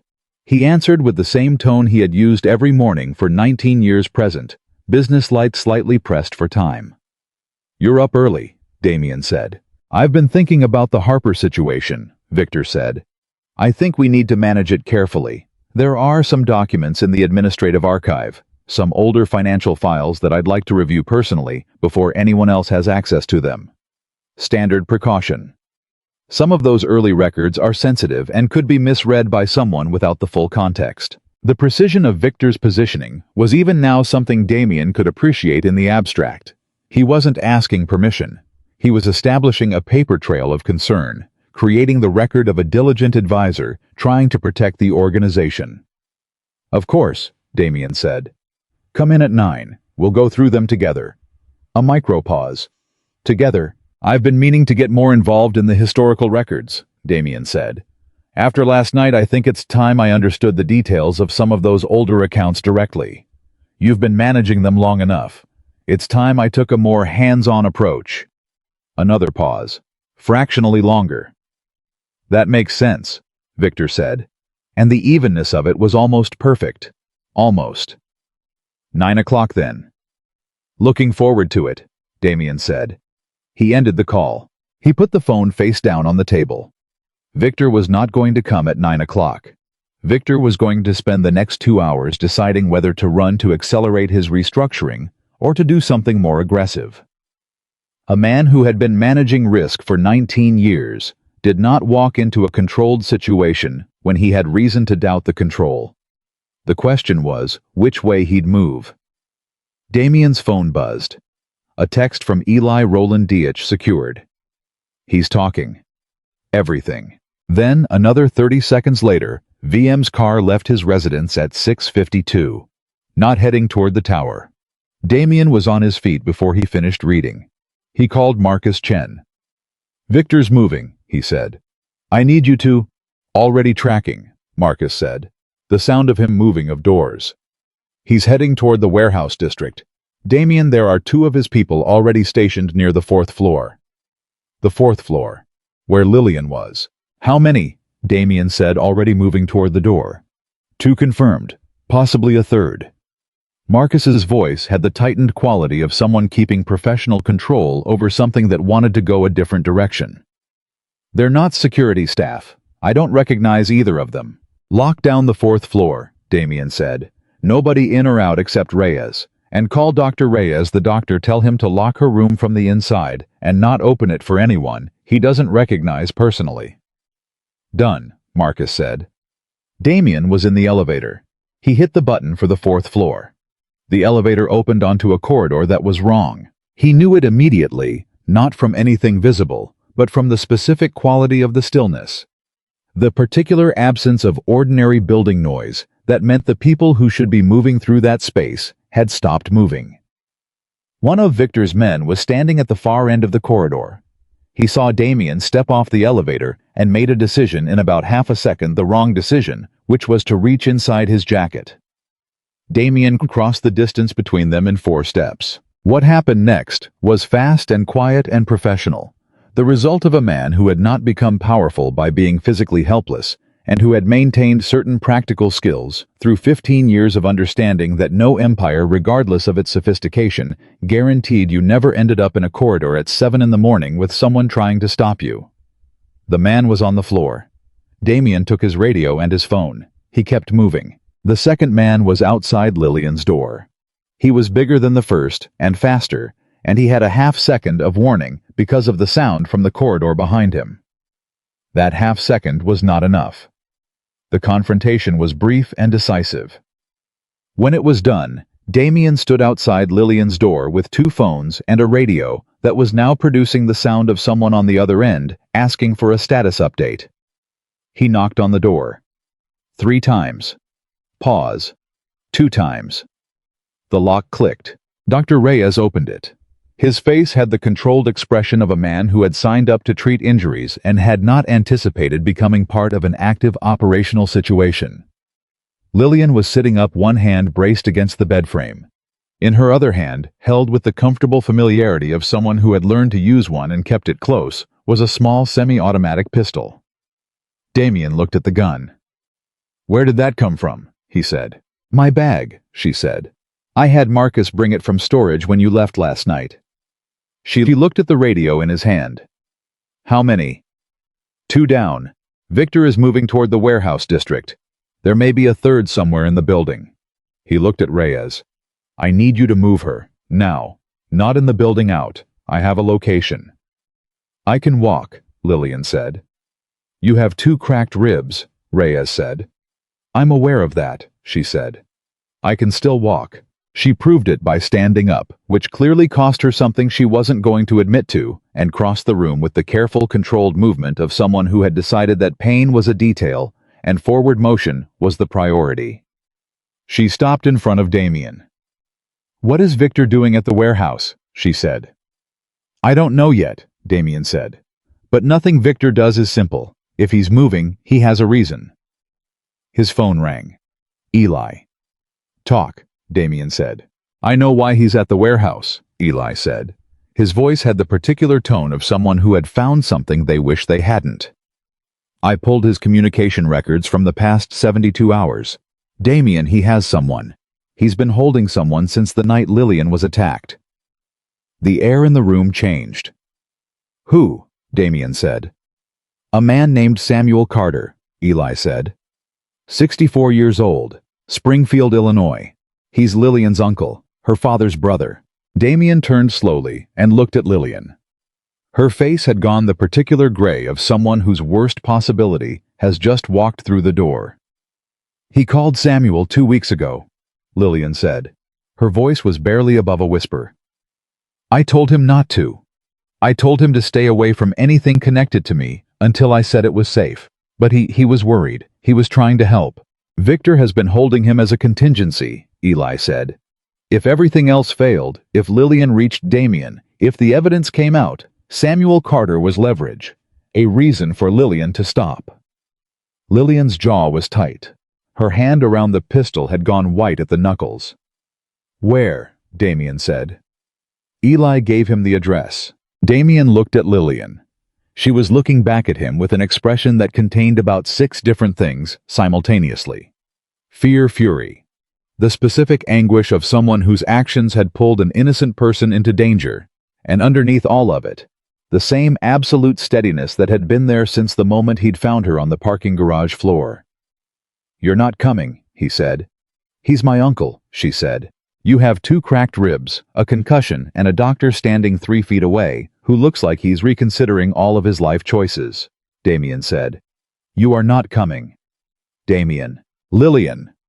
He said her real name, her actual name, the one that had belonged to a 12-year-old girl in Springfield who had lost her father and had spent 17 years rebuilding herself around that loss. "I will bring him back. That is not a negotiation, and it is not a comfort. It is a statement of what is going to happen." She looked at him. Her jaw worked once. "If something happens to him," she said, "because of me." "Nothing is happening to him," Damien said. "Trust me." The words landed in the space between them with a weight that both of them felt. Because the last time someone had told Lillian Carter to trust them, she'd been 12 years old and the adults around her had been wrong. And because Damien had spent 19 years extending his own trust in exactly the wrong direction and had not understood the cost of it until now. She held his gaze. "Go," she said. "I took Marcus and 2 of the 3 men in the building he was absolutely certain of, and he drove to the warehouse address Eli had given him as the sun was finishing its arrival over the Chicago skyline, painting everything in the specific gold of a morning that had no idea what was happening inside it. Victor's car was there. One other vehicle unfamiliar. Damien posted Marcus and one man at the exits. He went in with the third, a man named Torres, who had been with him for 11 years and whose loyalty had never once given him a reason to question it. They went in through a side entrance that Damien knew about, because this was one of his warehouses, one of the legitimate ones, and knowing every exit of every property in his name was the kind of basic operational habit he had maintained since year one. Samuel Carter was inside. He was in his 60s, compact and gray-haired, with Lillian's same quality of stubborn steadiness visible in his face. Even now, even sitting in a chair with his hands bound, a bruise along his jaw that told Damien he hadn't been entirely cooperative with whatever had brought him here. Victor was there too. Standing 10 feet from Samuel, phone in hand, mid-conversation, and he turned when Damien entered with the unhurried, controlled composure of a man who had prepared for this exact moment. He ended his call. He looked at Damien. "I didn't think you'd come yourself," Victor said. "I know," Damien said. "That was your first mistake." Victor's expression was the steady, measured expression of a man who had been managing difficult moments for 61 years and believed he could manage one more. "This doesn't have to be what it looks like," he said. "I've been protecting you. Everything I've done, the structure, the accounts, the management of certain situations, all of it was done to protect what you built. You were never supposed to know the details. That was the arrangement. You stayed clean. I handled the complexity." "You handled the complexity," Damien repeated. "That's what I was for," Victor said. "That's what I always was. You think empires survive on principles. You think—" "You killed my father," Damien said. The warehouse went absolutely quiet. Victor held his gaze. Something shifted very slightly in his expression. Not guilt, not shame, but the recalibration of a man deciding which version of the truth was most survivable. "That was not the intention," Victor said carefully. "I don't care about the intention," Damien said. "I care about the outcome. You used my name to authorize a payment to a security consultant in October 2014. My father was dead 4 weeks later. You then identified 2 men as responsible, watched me destroy them, and stood at my father's funeral and told me you were going to help me find who did it." Victor's jaw tightened. The first real crack in the composure. Antonio was going to expose the structure, Victor said. He had found inconsistencies in the early accounts. If he had... "He was my father," Damien said. The simplicity of it hit the room like a physical thing. Victor said nothing. "Daniel Carter was a financial analyst trying to do his job correctly," Damien said. "Antonio Valenti was my father. And you made both of them disappear and then stood beside me every day for years, managing the details, running the complexity, being the most trusted man in my life." His voice was steady, completely steady. The steadiness of something that had gone far past anger into something colder and more total. "You built your entire position on the graves of people you eliminated whenever they became inconvenient. And you used my name to do it, so that if it ever came apart, I was the one holding the pieces." Victor looked at him for a long moment. "What are you going to do?" Victor said. And for the first time underneath the controlled composure, something real showed itself. Not remorse. Victor Morelli didn't have remorse available to him. It had been calculated out of his personality, somewhere along the line replaced by pure risk assessment. What showed itself was something simpler and more honest than remorse. It was fear. "Nothing," Damien said. "I'm not going to do anything to you." Victor blinked. The fear complicated itself into confusion. "Special Agent David Reyes," Damien said, "is going to do everything." The warehouse door opened. Reyes came in with 4 federal agents and a warrant that had been signed 40 minutes ago by a federal judge who had been woken at 6 a.m. by a phone call from a prosecutor who had been waiting 3 years for exactly this moment. Victor Morelli looked at the agents. He looked at the warrant. He looked at Damien. And Damien watched something happen in Victor's face that 19 years of standing beside this man had never once let him see. The mask that Victor had worn for 6 decades, The controlled, competent, composed face of a man who always had a next move finally ran out of next life in 1998, and had spent every year since then making more of them. Each one building on the last, each one requiring the next, until the structure he had built was so enormous and so entangled that the only way to maintain it was to keep adding to it forever. Reyes read him his rights. Victor listened without speaking. He was handcuffed with the professional efficiency of people who had done it many times before. He walked out without looking at Damien again. Torres had already cut Samuel Carter's restraints. The older man stood up slowly, rubbing his wrists, and looked at Damien with the evaluating, careful expression of a man who had spent a very uncomfortable night deciding what kind of person was going to walk through that door. "You're Lillian's boss," Samuel said. "I was," Damien said. "It's more complicated than that now." "She called me 2 weeks ago," Samuel said. "Told me not to come near Chicago, not to reach out."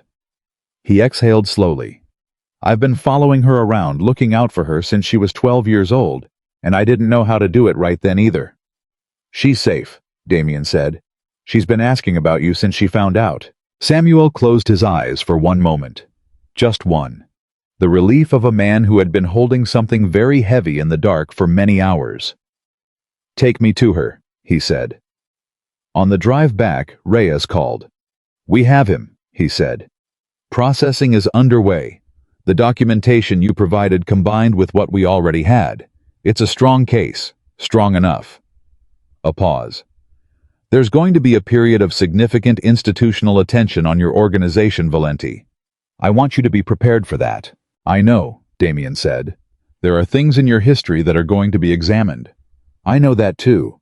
And you're prepared to cooperate with that process." "I told you at 5 this morning what I was willing to do," Damien said. "That hasn't changed." Reyes was quiet for a moment. "The Carter woman, Lillian. She built a credible evidentiary case under extremely difficult circumstances. That's going to matter." "It should," Damien said. "She's the reason any of this is happening." "I know," Reyes said.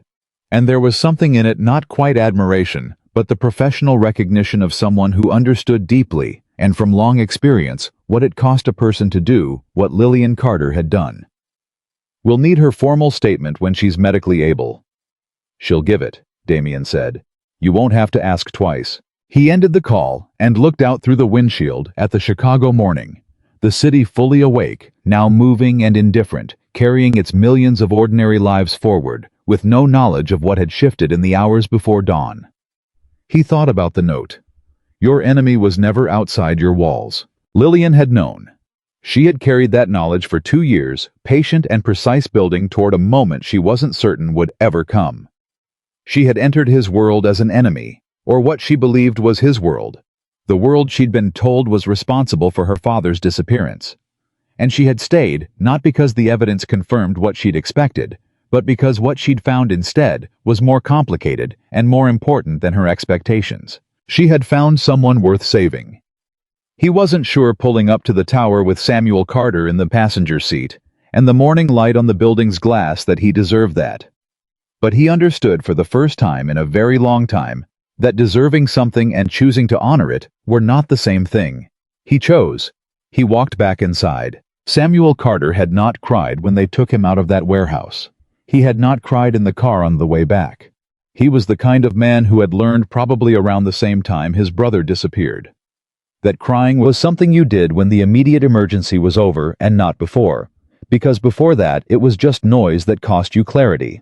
But when Damien opened the door to Lillian's room, and Samuel saw her sitting up in that bed, pale and bandaged and completely alive, the older man made a sound that had nothing to do with composure and everything to do with 17 years of being the only family she had left.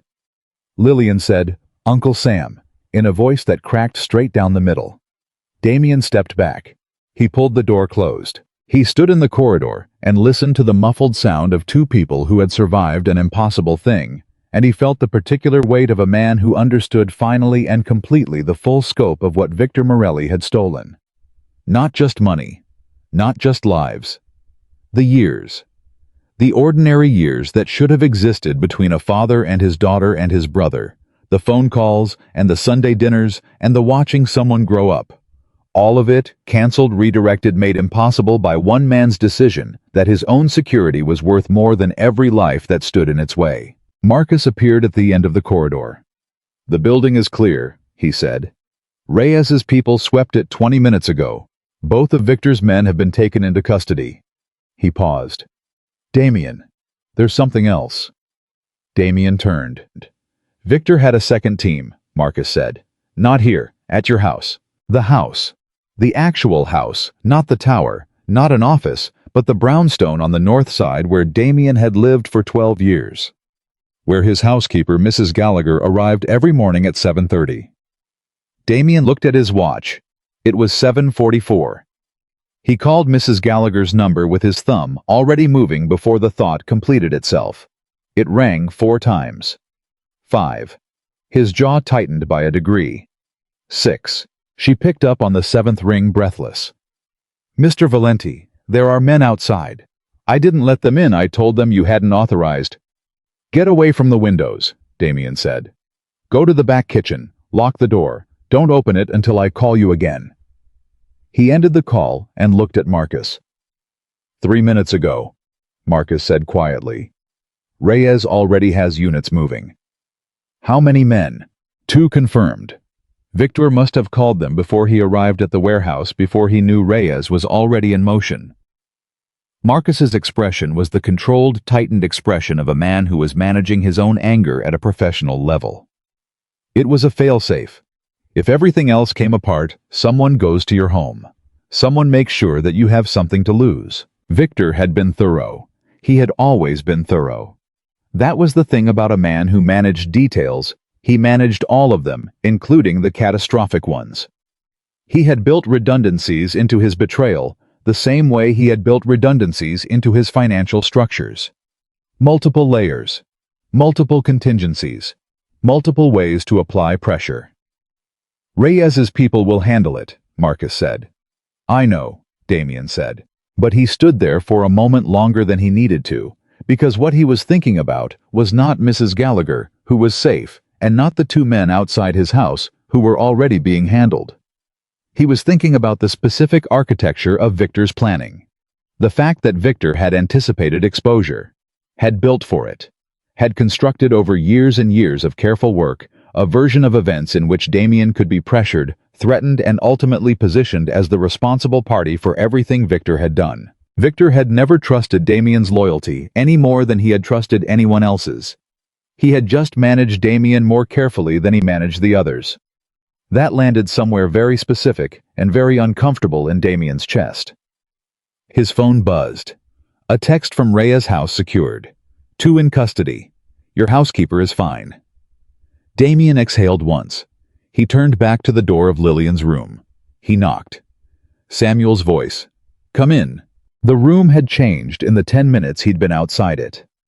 Samuel was sitting in the chair beside Lillian's bed, his big hands wrapped around a cup of coffee that someone had found for him, his jacket still on the bruise along his jaw, the color of a late storm. Lillian was still in the bed, but something in her posture had shifted, the specific invisible shift of a person who had been carrying weight alone and had just for the first time set some of it down. She looked at Damien when he came in. He told her briefly about the house, about Mrs. Gallagher, about the units Reyes had sent. She absorbed it the way she absorbed everything, with complete attention and without visible panic. "He planned for everything," she said. "He always did," Damien said. That was the problem. Samuel looked between the 2 of them with the evaluating, careful expression of a man taking very precise measurements. "She told me what you did," he said to Damien. "Calling the federal agent, opening up everything." "Yes," Damien said. "That's going to cost you a significant amount," Samuel said. It was not an accusation. It was the sober assessment of a man who had worked in finance, who understood systems and structures, and who was doing the math on what institutional scrutiny of Damien's organization was going to produce. "Yes," Damien said again.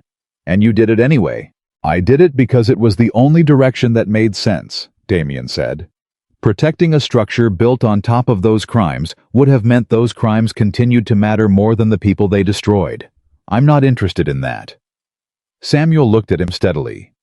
My brother filed a 14-page complaint through the right channels, and it got him killed. You're asking me to believe that this time the right channels are going to produce a different outcome. I'm not asking you to believe anything, Damien said. I'm telling you that the man responsible is in federal custody right now, that the evidence is documented and corroborated by multiple sources, and that Special Agent Reyes has been building this case for 3 years. The channels are not the same as the ones your brother tried. He paused. And your brother's complaint is going to be part of the record. His name is going to be in the official documentation of what happened, what he found, what he reported, what it cost him. That's not nothing. Samuel was quiet for a long moment. He looked at Lillian. Something passed between them, the particular communication of two people who had been each other's entire family for a very long time and had developed a language for it that didn't need words. No, Samuel said finally. It's not nothing. Reyes arrived at the tower at 9 a.m. with a colleague and a recorder, and the business-like manner of someone who had 3 years of work to begin converting into a prosecutable case. I was younger than Damien had expected. Mid-40s lean, with the particular quality of patience that came not from a calm temperament, but from long practice, controlling an impatient one. He shook Damien's hand with the handshake of someone who was neither trying to assert dominance nor to minimize the strangeness of the situation. We need formal statements from both of you, he said. Yours and Ms. Carter's.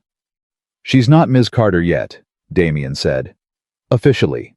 That's something we can address, Reyes said. Her legal identity reconstruction will be part of the witness process. Everything she built to get inside your organization, the false documentation, the altered records, it becomes complicated, but it's manageable given the circumstances. He looked at Damien directly. For what it's worth, and I want to say this once clearly before we get into the formal process, what she did over 2 years was exceptional. The documentation quality, the evidence chain, the patience required to maintain a cover identity while collecting material of that sensitivity. I have agents who've done this professionally for 20 years, who wouldn't have managed it as cleanly. Tell her that, Damien said. Not me. I will. He did. He went into Lillian's room with his colleague and his recorder, and Damien stood in the corridor and listened to the low professional sound of a conversation happening on the other side of a door, and he thought about Victor sitting in a federal processing room right now, somewhere in this city, beginning the process of discovering what it felt like when the structure you'd built stopped protecting you. He thought about the 2 men he had destroyed 11 years ago on Victor's direction. He needed to know who they were, their full names, their families, whether there was anyone left to tell. It wasn't a plan that existed yet. It was something rawer than a plan, something that had arrived without permission and had no clear shape but absolute weight. The knowledge that restitution was not a word that fit cleanly inside the world he'd lived in for 15 years, and also that the absence of a clean fit was not a reason to avoid it. Marcus appeared beside him. The legal team is asking for you. Tell them to wait, Damien said. Damien. Tell them to wait, he said again. 20 minutes. Marcus looked at him, then nodded, then left. Damien stayed where he was. The formal statement process took the better part of the morning. Damien went first in the conference room on the 4th floor with Reyes and his colleague and a legal representative who had been called in at 7 in the morning and had arrived with the particular composure of someone who had handled crisis situations before and billed accordingly. How was thorough, complete. He did not minimize, and he did not embellish. He described his organization's structure, the scope of his own knowledge, the areas in which he had delegated entirely to Victor, and the precise sequence of events from the moment Marcus's call had come in at 2:13 in the morning to the moment Victor had been walked out of the warehouse in federal custody. Reyes asked good questions, the kind that came from 3 years of knowing the landscape and needing to understand how the specific pieces connected to what he already had. At one point he asked, "The 2 men, the ones you held responsible for your father's death in 2014, can you tell me what happened to them?" The room got very quiet. Damien looked at the recorder on the table. "They're dead," he said. "Both of them. as a result of actions taken by my organization in 2015. Reyes's expression didn't change. And based on the documentation Ms. Carter provided and the financial records your accountant accessed, you now believe they were not responsible for your father's death. I believe Victor identified them as responsible, Damien said. I believe Victor had specific reasons for doing so that had nothing to do with their actual culpability. And you acted on Victor's identification. Yes, Damien said. The word sat there in the room, one syllable, carrying 11 years of consequence inside it. I acted on his identification, Damien said again, because I trusted his judgment above my own. That is the most accurate account I can give you of what happened and why. And it is the fact that I am least able to justify in any way that I find acceptable. Reyes held his gaze for a moment. Then he moved to the next question. They let Lillian give her statement from the medical room with a chair brought in for Reyes and a portable recorder on the bedside table. Damien was not in the room for it.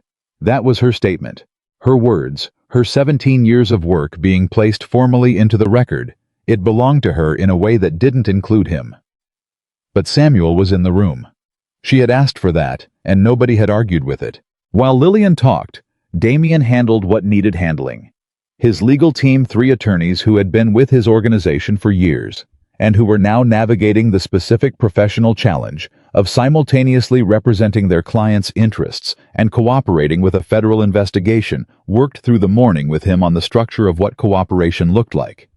It was not a comfortable conversation. The exposure here is significant. His lead attorney, a careful woman named Helena Park, told him. The accounts Victor used the transactions he made in your name, even with full cooperation. The distinction between what was authorized by you and what was fabricated is going to require extensive documentation to establish clearly. Then we documented extensively, Damien said. Some of what we document is going to reveal things that are uncomfortable, regardless of Victor's involvement, she said. Not challenging him, just clear. I know that, he said. The financial restructuring alone. Helena. He looked at her. I understand what this is going to cost. I made that calculation last night at 5 in the morning, and I've made it every hour since. The answer is the same each time. He paused.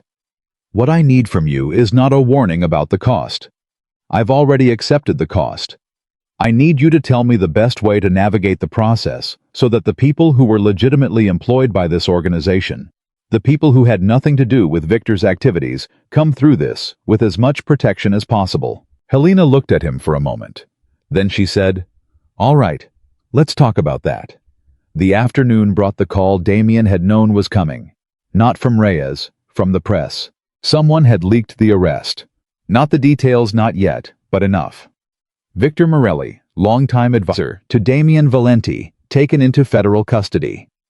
Damien Valenti's organization under investigation. The news cycle had found its first foothold, and it was moving with the particular momentum of a story that had the word Mafia and the word federal in the same sentence. His communications director, a sharp woman named Rachel, came to him with her phone in one hand and a notepad in the other, and the expression of someone who had trained for exactly this kind of situation and was not going to pretend it wasn't difficult. The requests are coming in fast, she said. Every major outlet. We need a statement. Something controlled, something that establishes the narrative before someone else establishes it for us. What narrative? Damien said.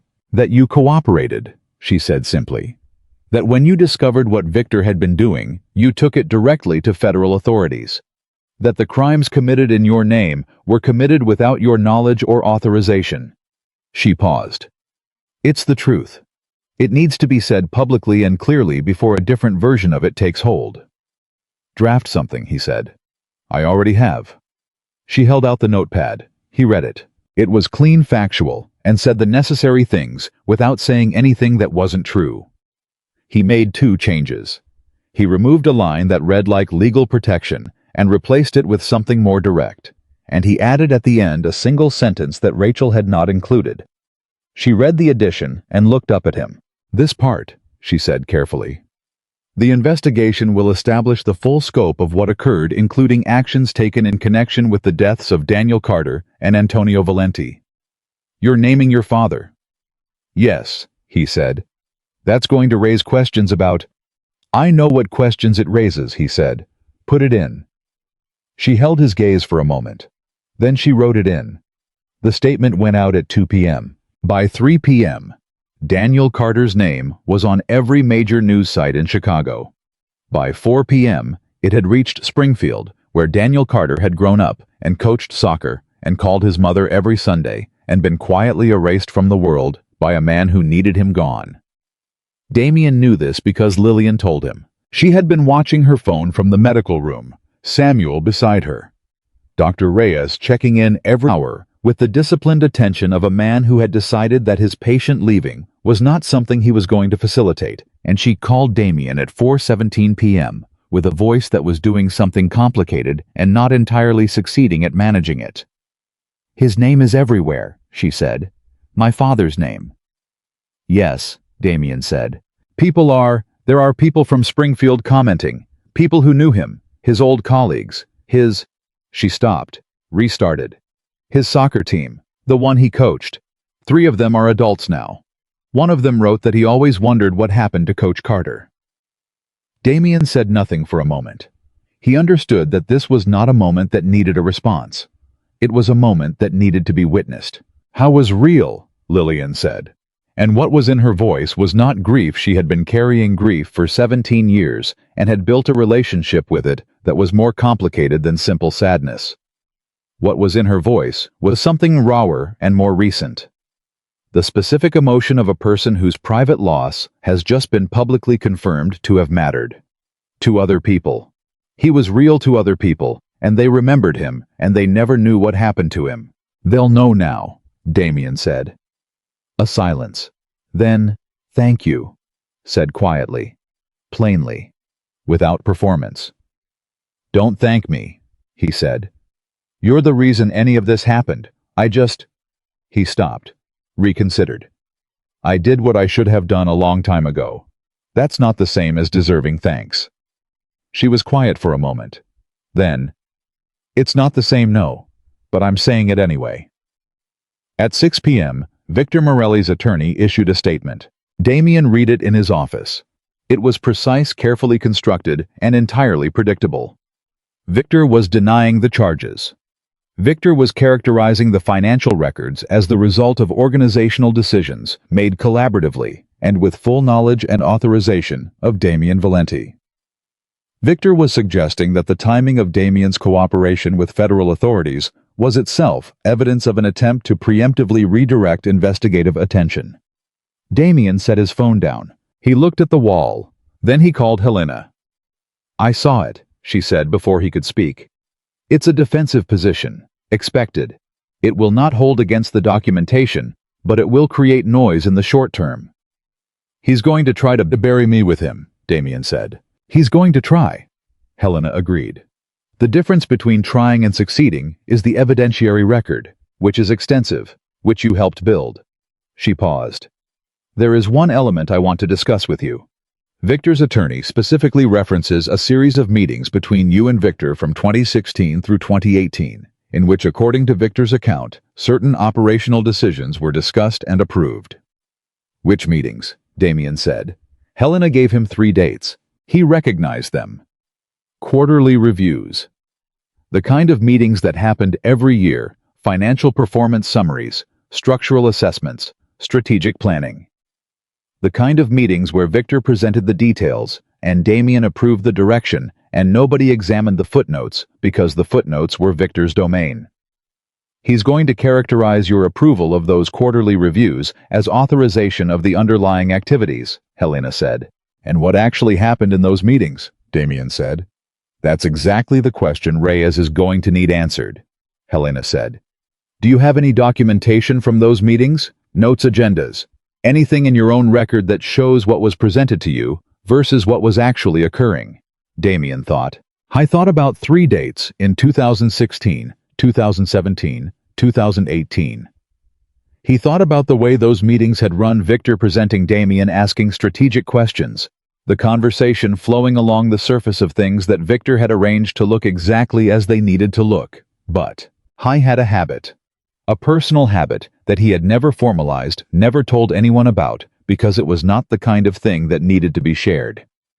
After every significant meeting, he wrote a summary for himself. Not official minutes, something private. Handwritten, kept in a journal that lived in the locked drawer of his home desk and had never been part of any organizational filing system. He had been doing it since 2009. 17 years of personal meeting summaries. "Helena," he said slowly, "I need you to come to my house tonight." A pause. "What's at your house?" 17 years of handwritten records, he said, of what was presented to me in meetings, what I was told, what I approved, and on what basis.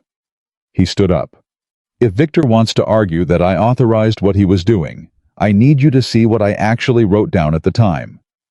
There was a brief silence. "I'll be there in an hour," Helena said. The journals were exactly where they had always been. 12 of them covering 2009 through 2025 in a locked drawer of a home desk that Victor had sat across from and never once showed any interest in. That was the thing about a man who managed details. He didn't believe other people managed details too. He had assumed that Damien's personal records were the same as his professional ones, handled by staff, systematized, organized by someone else. He had never imagined that Damien kept his own record. By hand. In a locked drawer. Helena arrived and spent 2 hours going through the relevant entries. She was a methodical reader, marking pages, cross-referencing, building the picture with the patient expertise of someone who understood exactly what she was looking at and what it meant. At one point she stopped and looked up. "The March 2017 entry," she said. Damien looked up from the opposite side of the desk. "You wrote," she said, "VM presented Q1 summary. Account structures in appendix flagged as consolidated holdings his description. Did not examine in detail. Note to follow up on Orion Pacific line item, asked VM directly he described as dormant vehicle, no active transactions. Accepted his characterization." She looked at him. "You flagged Orion Pacific." "I flagged it and then accepted his explanation," Damien said. "You flagged it," she said. "In your own handwriting. In March 2017. Which means that when Victor characterizes your approval of that quarterly review as knowing authorization of the Orion Pacific transactions. This is contemporaneous evidence that you specifically asked about it, were given a false characterization, and accepted that characterization in good faith." The room was very quiet.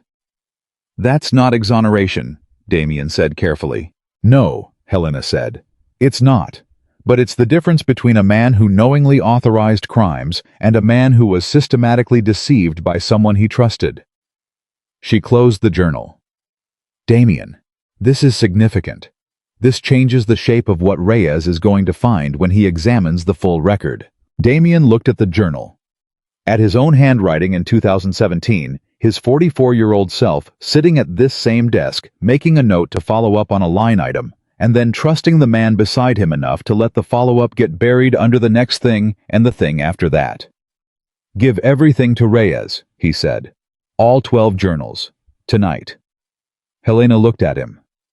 "Everything in them covers the entire scope of your activities for 17 years. Some of it is going to—" "I know what's in them," Damien said. "Give them all to Reyes." She held his gaze for a moment. Then she began carefully packaging the journals in the methodical way of someone who understood she was handling something important. He went back to the tower at 9 p.m. Lillian was still in the medical room. She should have been sleeping, Dr. Reyes had said firmly, and with the authority of a man who was not going to be reasonable about this particular point that she needed rest. But when Damien knocked and came in, she was awake, sitting up, a notebook in her lap and a pen in her hand. She looked up. "You gave Reyes the journals," she said. It wasn't a question. He looked at her. "How do you know about the journals?" "Helena called me," she said. "She wanted to know if I thought it was the right decision." "And what did you tell her?" "I told her you'd already made the decision," Lillian said. "That she should have called before, not after." The corner of his mouth moved. "What are you writing?" She looked down at the notebook. "A letter. To the families of the 2 men." She paused. "You were going to reach out to them. I could see it in you this morning when you were standing in the corridor. I know that expression. I've worn it." She looked up again. "I thought maybe I should write it, because I understand what it is to receive news about a person you lost and to have it come from a stranger. I know what I would have wanted the letter to say." He looked at her for a long moment. "You don't have to do that," he said. "I know I don't have to," she said. "That's not why I'm doing it." He sat down in the chair beside the bed. He looked at the notebook. "Read it to me," he said. "What you have so far." She looked at him. Then she looked at the page, and in the quiet of that room, with the Chicago night outside, and the weight of everything that had happened in the last 40 hours, settling around them both. Lillian. Carter read him a letter about loss and truth, and the way that knowing what happened to someone, even terrible knowledge, even unbearable knowledge, was better than the silence that replaced them. About how her father had been real, and how the men whose names appeared in that letter had been real, and how real things deserved to be spoken about in real language by people who understood the cost. When she finished, the room was quiet. Damien looked at the ceiling for a moment. "It's good," he said. "I know," she said. No false modesty. Just the clear assessment of someone who had worked hard on something and knew the result of that work. "Send it," he said. She nodded. "I didn't leave right away." He stayed in the chair, and she stayed in the bed with her notebook, and neither of them felt the need to fill the silence with anything. Because some silences are not empty. Some silences are the sound of two people who have been through something enormous together and have discovered on the other side of it that they can sit in the same room without having to explain themselves. Outside, Chicago moved on. Inside, something that had been broken for a very long time had started slowly, imperfectly, with no guarantee of how it would hold, to become something else. 3 weeks after Victor Morelli was taken into federal custody, the Tribune ran a front-page story with a headline that Damien read twice before setting the paper down and drinking half his coffee. From Empire to Evidence, how Damien Valenti dismantled his own organization from the inside. It was not a flattering portrait. It was not supposed to be. The journalist had done real work, had spoken to people, had read documents, had tried to construct an honest account of what had happened inside Valenti Tower over 19 years. Some of what she had written was wrong in the details. Most of what she had written was right in the essential shape of it. A powerful man had built something on top of another man's crimes, and had not asked enough questions, and had let the person beside him manage the details until the details became everything. Damien had agreed to be interviewed. He had answered every question. He had not tried to shape the narrative in his favor, had not used his legal team to soften the edges, had not asked for review before publication. Helena had been quietly horrified by all three of these decisions. He had made them anyway. Because the thing about truth was that it only worked if you let it be the whole truth. Partial truth was just a different shape of the same lie. His phone rang. "Marcus. Reyes is on his way up," Marcus said. "He says it's not bad news, but he wants to talk in person." In Damien's experience, when federal agents said something was not bad news, it meant the news had not yet been fully categorized. He told Marcus to send him in. Reyes arrived, looking like a man who had slept approximately as much as Damien had over the past 3 weeks, which was to say, not enough, and who had processed approximately as much difficult information, which was to say, considerably more than a person should have to absorb in a compressed time frame. He sat down across from Damien without waiting to be invited, which Damien had noticed was a habit of his. The habit of a man who moved through the world with the assumption that he belonged wherever the work required him to be. "Victor entered a plea," Reyes said. Damien set down his coffee cup. "When?" he said. "This morning. Early." Reyes's expression was the careful expression of someone delivering information that was neither victory nor defeat, and needed to be understood as neither. His attorney negotiated. "He's pleading to the financial crimes, the conspiracy charges, and 2 counts of accessory to homicide. He's not pleading to the direct homicide charges on your father or Daniel Carter. His position is that he arranged the circumstances and that someone else executed the actions.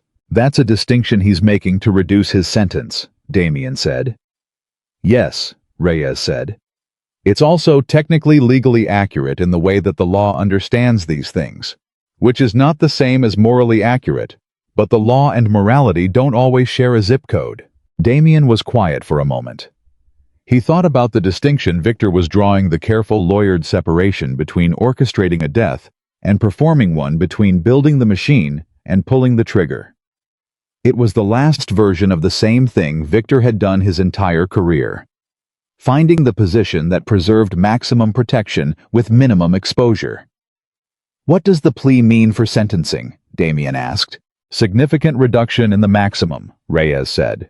"He'll serve time. Real time. We're talking about a man who is 61 years old, who will likely not walk out of a federal facility as a free man. But it won't be the full weight of what a contested trial on the homicide charges might have produced." He paused. "I want to be honest with you about that because I think you deserve honesty more than reassurance."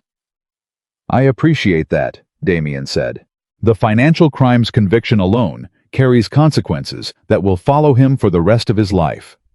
Reyes continued.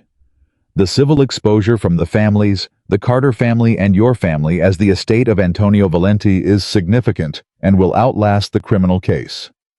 He looked at Damien directly. "And the public record of what he did, who he was, what he built, that doesn't go away. That's permanent. People will know Daniel Carter's name and what happened to him because of Victor Morelli for as long as the record exists."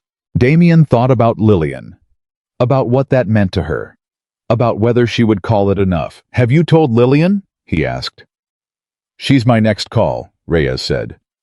"I wanted to tell you first because the journals, the 17 years of personal records you handed over, they were critical in establishing what you knew versus what you were told. Victor's attorney tried to use those quarterly reviews against you. The journal entries directly contradicted his characterization."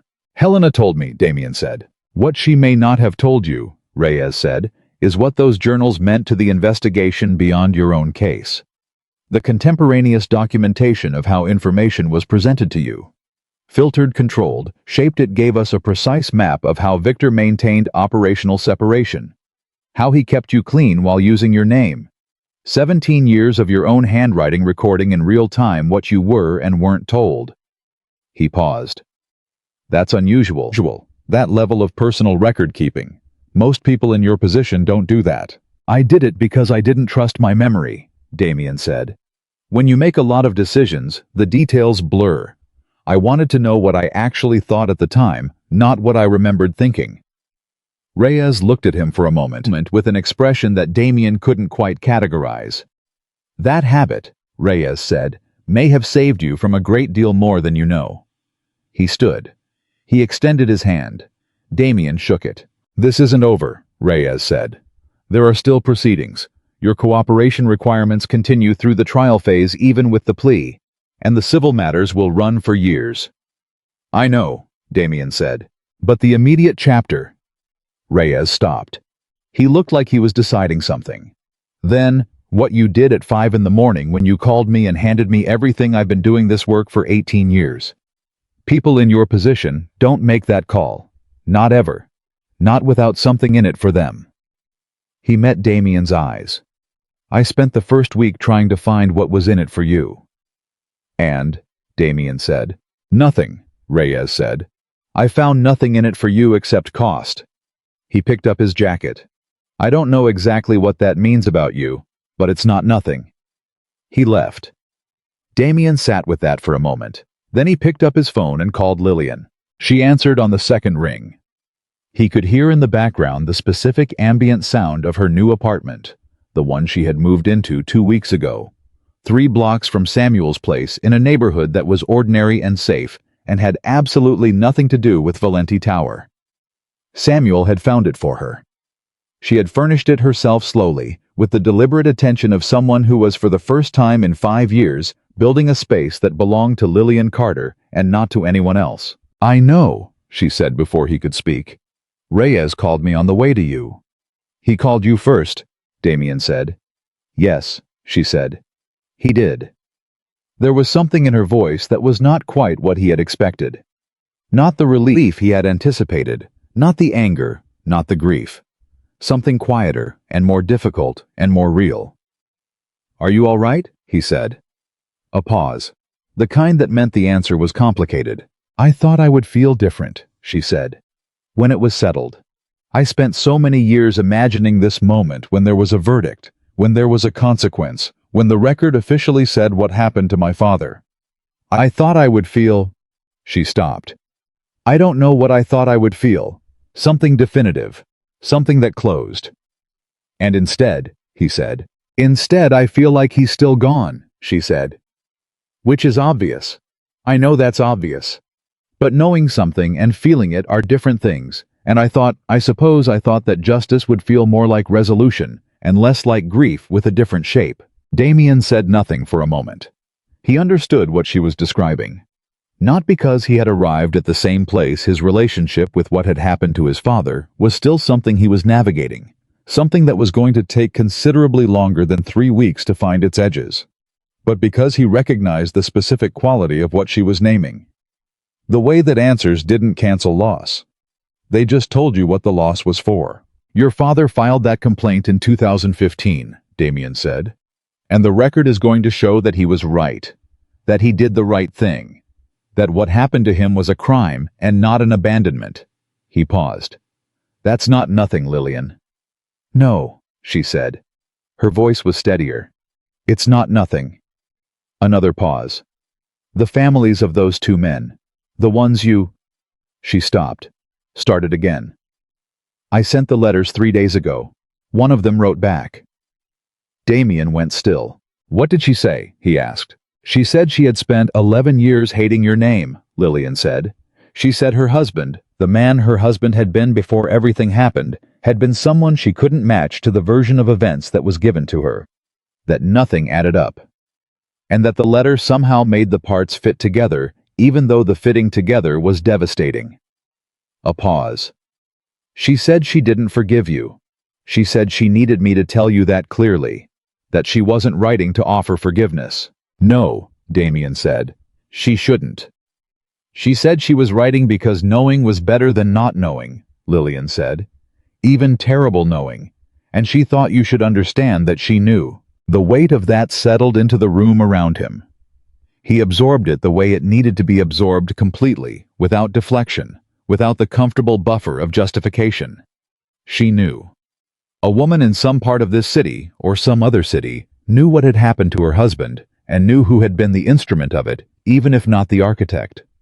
That was a permanent thing. It would not change. He could not make it change. He didn't want it to change, because wanting it to change would mean wanting her to not know, and she deserved to know. "Thank you for telling me," he said. "I thought you needed to hear it," Lillian said. "Not as punishment, just as the truth of what it cost." "I know what it cost," he said. "I'm going to keep knowing." The meeting with his restructured board happened the following Monday.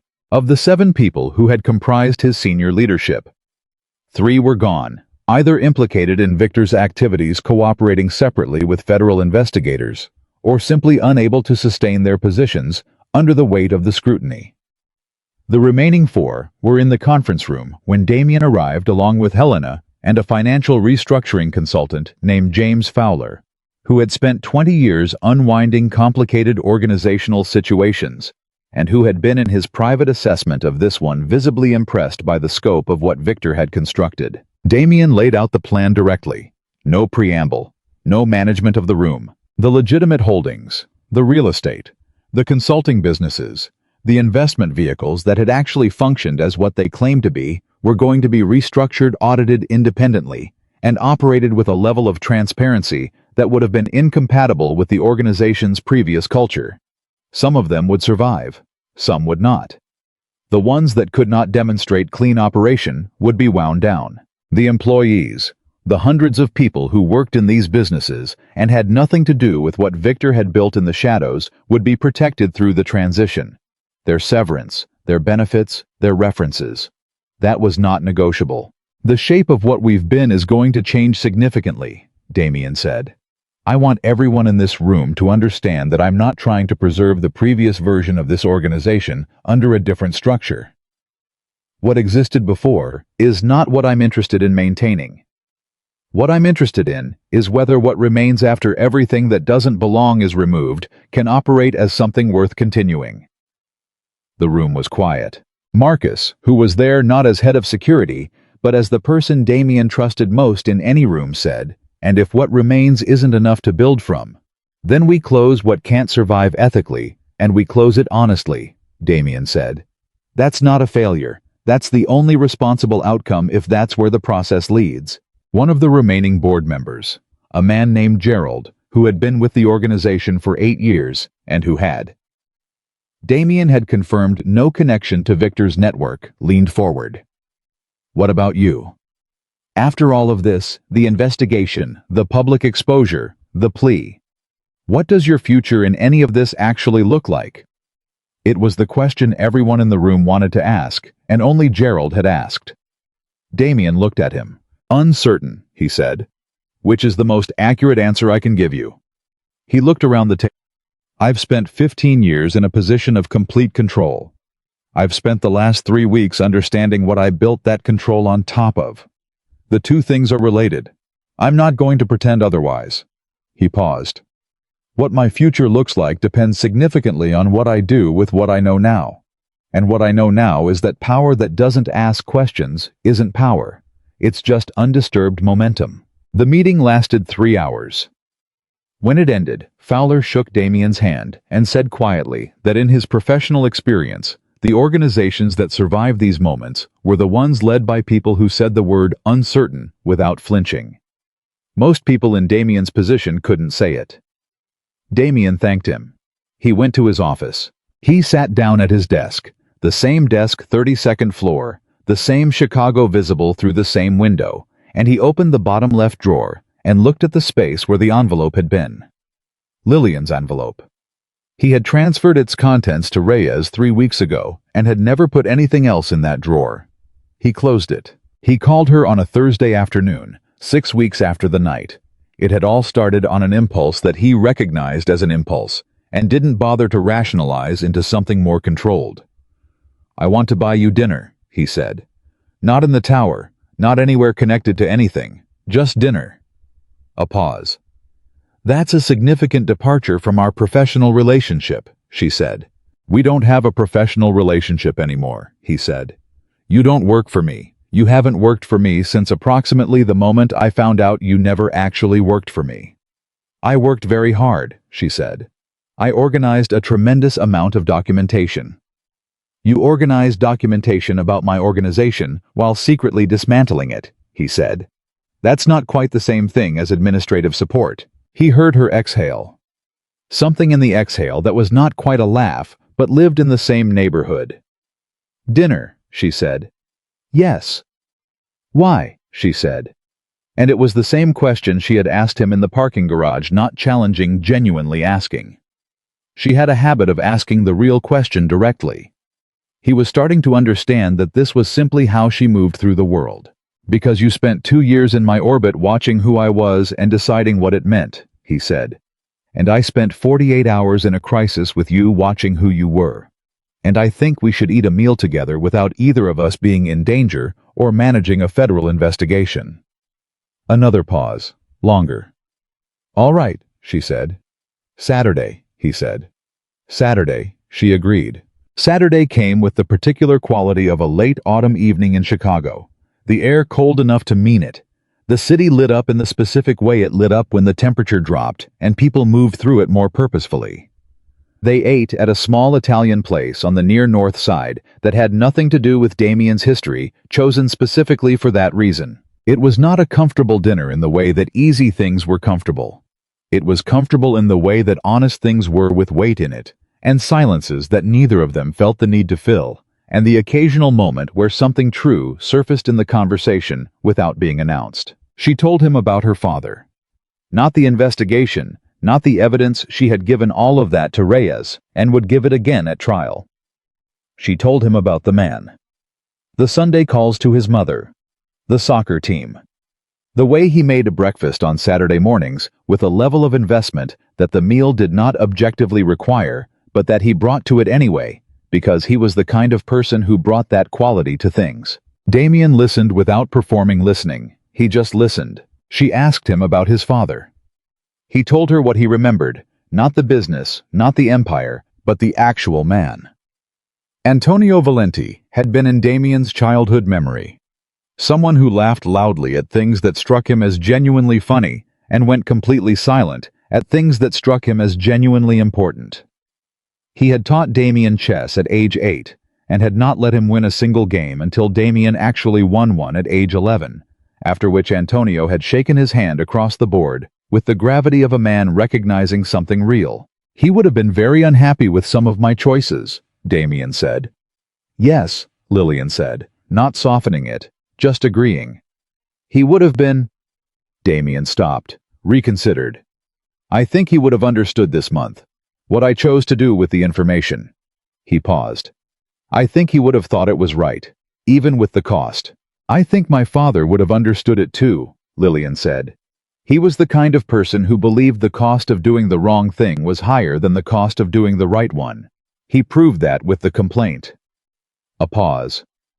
"He paid a higher price than it should have cost him, but he was right about the math."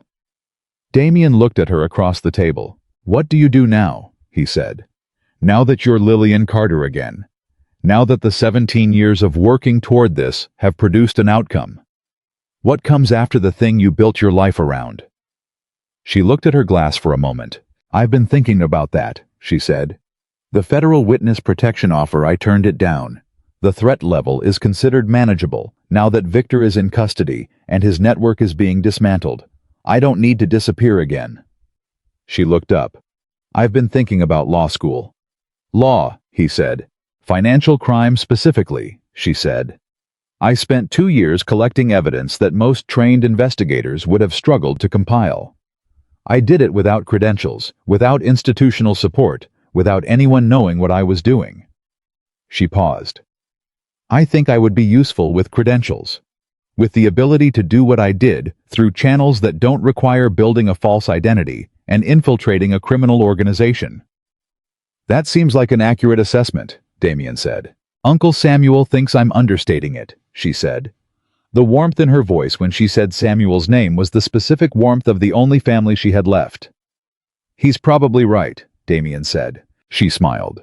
Not a performance of a smile, an actual one arriving without being managed.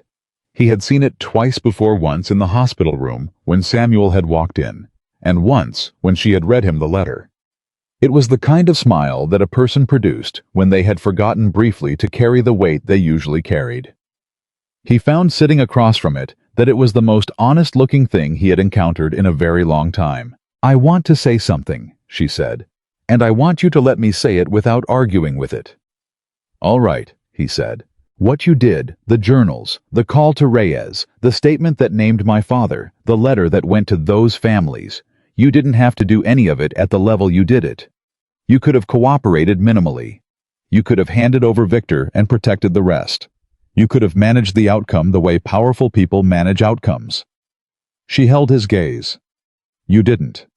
And I know you've spent 3 weeks telling yourself that you were just doing what was right, and that doing what was right doesn't deserve recognition, and that the cost was the cost, and you accepted it." She paused. "That's true. And it still means something. Both things can be true." He looked at her. "I am not arguing," he said. "Good," she said. Outside Chicago moved through its ordinary Thursday night. The traffic and the conversations and the 10,000 private dramas that the city carried in its pockets without knowing about any of the others. Inside the restaurant, 2 people who had found each other in the worst possible circumstances sat with empty plates and the particular quiet of a conversation that had said the important things and didn't need to manufacture more. Victor Morelli's formal sentencing happened on a Tuesday morning in February. Damien did not attend. He had been advised he could have thought about it and had decided that the courtroom was not where he needed to be. His presence there would have made the event about him, about the dynamic between him and Victor, about the empire and the betrayal and the dramatic architecture of 19 years ending in a federal courtroom. He didn't want the day to be about that. He wanted the day to be about Daniel Carter's name in the official record, about the 2 men who had died on false intelligence, about Antonio Valenti, whose death had been used to secure Damien's loyalty to the very person who had arranged it. He spent the morning at his father's grave. Not performing grief, not making a statement, just sitting with the fact of a man who had taught him chess and had been taken from the world by someone who calculated that taking him was worth the cost. His phone buzzed at 11:47 a.m. Lillian, 18 years. That's what he got. He looked at the number. He thought about whether 18 years was justice. He thought about the gap between the law's arithmetic and the actual weight of what Victor had done. He thought about Daniel Carter's 14-page complaint and his Sunday calls to his mother and his Saturday breakfasts. He thought about a 12-year-old girl in Springfield who had stopped having a father. He texted back, "How do you feel?" Her reply came after a moment. "Like it's real now. Like it actually happened and isn't going to unhappen. That's different from how I felt before." He understood that. He pocketed his phone and stayed where he was for another few minutes. Then he stood up. He looked at the stone. "I found him," he said.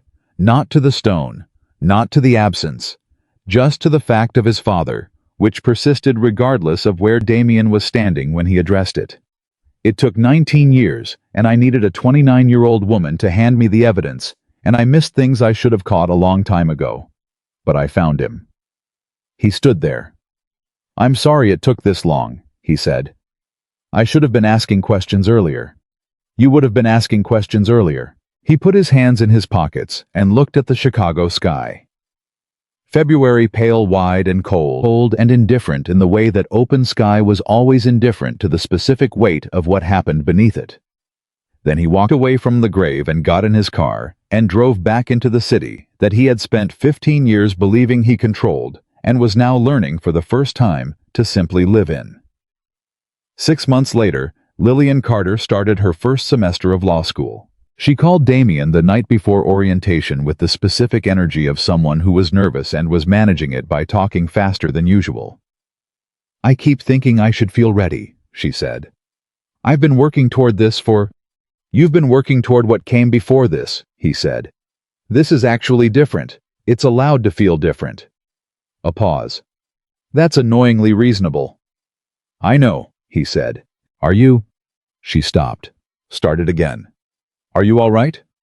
"The restructuring report came out today. I read it." The restructuring report. Fowler's team had spent 4 months producing an independent assessment of what remained of Damien's organization after the extraction of everything connected to Victor's network. The number that everyone had focused on was the 43% reduction in operational scope. 43% of what Damien had spent 15 years building gone. "I'm all right," he said. 43% is what it cost to do this honestly. That number is the answer to what it would have cost to do it dishonestly, which is everything eventually. 43% is better. "Is it enough to continue?" she asked. "What remains is legitimate," he said. "Real businesses with real employees doing real work. It's smaller. It's also for the first time entirely mine. Everything in it is something I can account for." He paused. "That's worth more than I thought it would be at the beginning." She was quiet for a moment. "My father would have said the same thing," she said. "He sounds like he was a smart man," Damien said. "He was," she said. Simply, completely. He really was. They talked for another 20 minutes. Not about cases or restructuring or federal proceedings, just about ordinary things. Samuel's new apartment, a book she was reading, a restaurant he had eaten at alone and thought she would like. The ordinary conversation of two people who had passed through something extraordinary together and had found on the other side of it that they wanted to keep talking. When she said goodnight, she said it the way you said goodnight to someone who would be there tomorrow. He said it the same way back. There was a moment late in the spring when the investigation was winding through its final administrative stages and the restructuring was taking its new shape, and Lillian was buried in her first-year coursework, and Damien was learning what it felt like to run a smaller, cleaner, more honest version of everything he had built. There was a moment when Marcus found him in his office at 6 in the evening, reading a quarterly report that contained no hidden footnotes, no accounts he hadn't examined, no details managed by someone else. Marcus stood in the doorway and looked at him. "You look different," Marcus said. "I feel different," Damien said. He set down the report. "I don't know if that's good or bad yet." I think it's good, Marcus said. He said it with the simple directness of a man who had worked for Damien for 11 years and had spent most of that time hoping quietly and professionally for exactly this. Damien looked at the window. At the city. At the particular way Chicago looked in spring when the gray of winter came off it, and the light changed quality, and the whole place seemed to remember that it was capable of something other than endurance. He thought about a note written in careful handwriting on 2 pages inside a small envelope. Your enemy was never outside your walls. She had been right. The enemy had been inside, not just Victor, but something Damien himself had built and maintained. The habit of not asking, the comfort of delegation, the particular blindness that came from trusting a person so completely that you stopped seeing them clearly. He had seen clearly now. It had cost him exactly what it cost, and not one thing less, and he had paid it without looking for a way to pay less. That was the only version of this that he could live inside. He thought about Lillian Carter, who had been 12 years old and had never stopped fighting, and who was sitting in a law school classroom right now, building the credentials to do what she had already done, only this time with the full weight of the system behind her, instead of in her way. He thought about his father, whose handshake across a chessboard had told an 11-year-old boy that winning something real was worth more than being given a win that didn't belong to you. I thought about the 43% that was gone, and the 57% that remained, and what he intended to build from it. Power was not what he had thought it was. He understood that now. Power was not the number of people who feared your name, or the scope of what you controlled, or the loyalty of the people who never questioned your decisions. Power was what you did when the truth was expensive.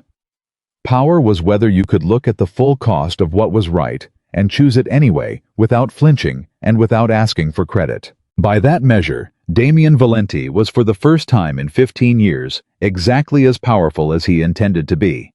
And for the first time in longer than he could remember, he was free.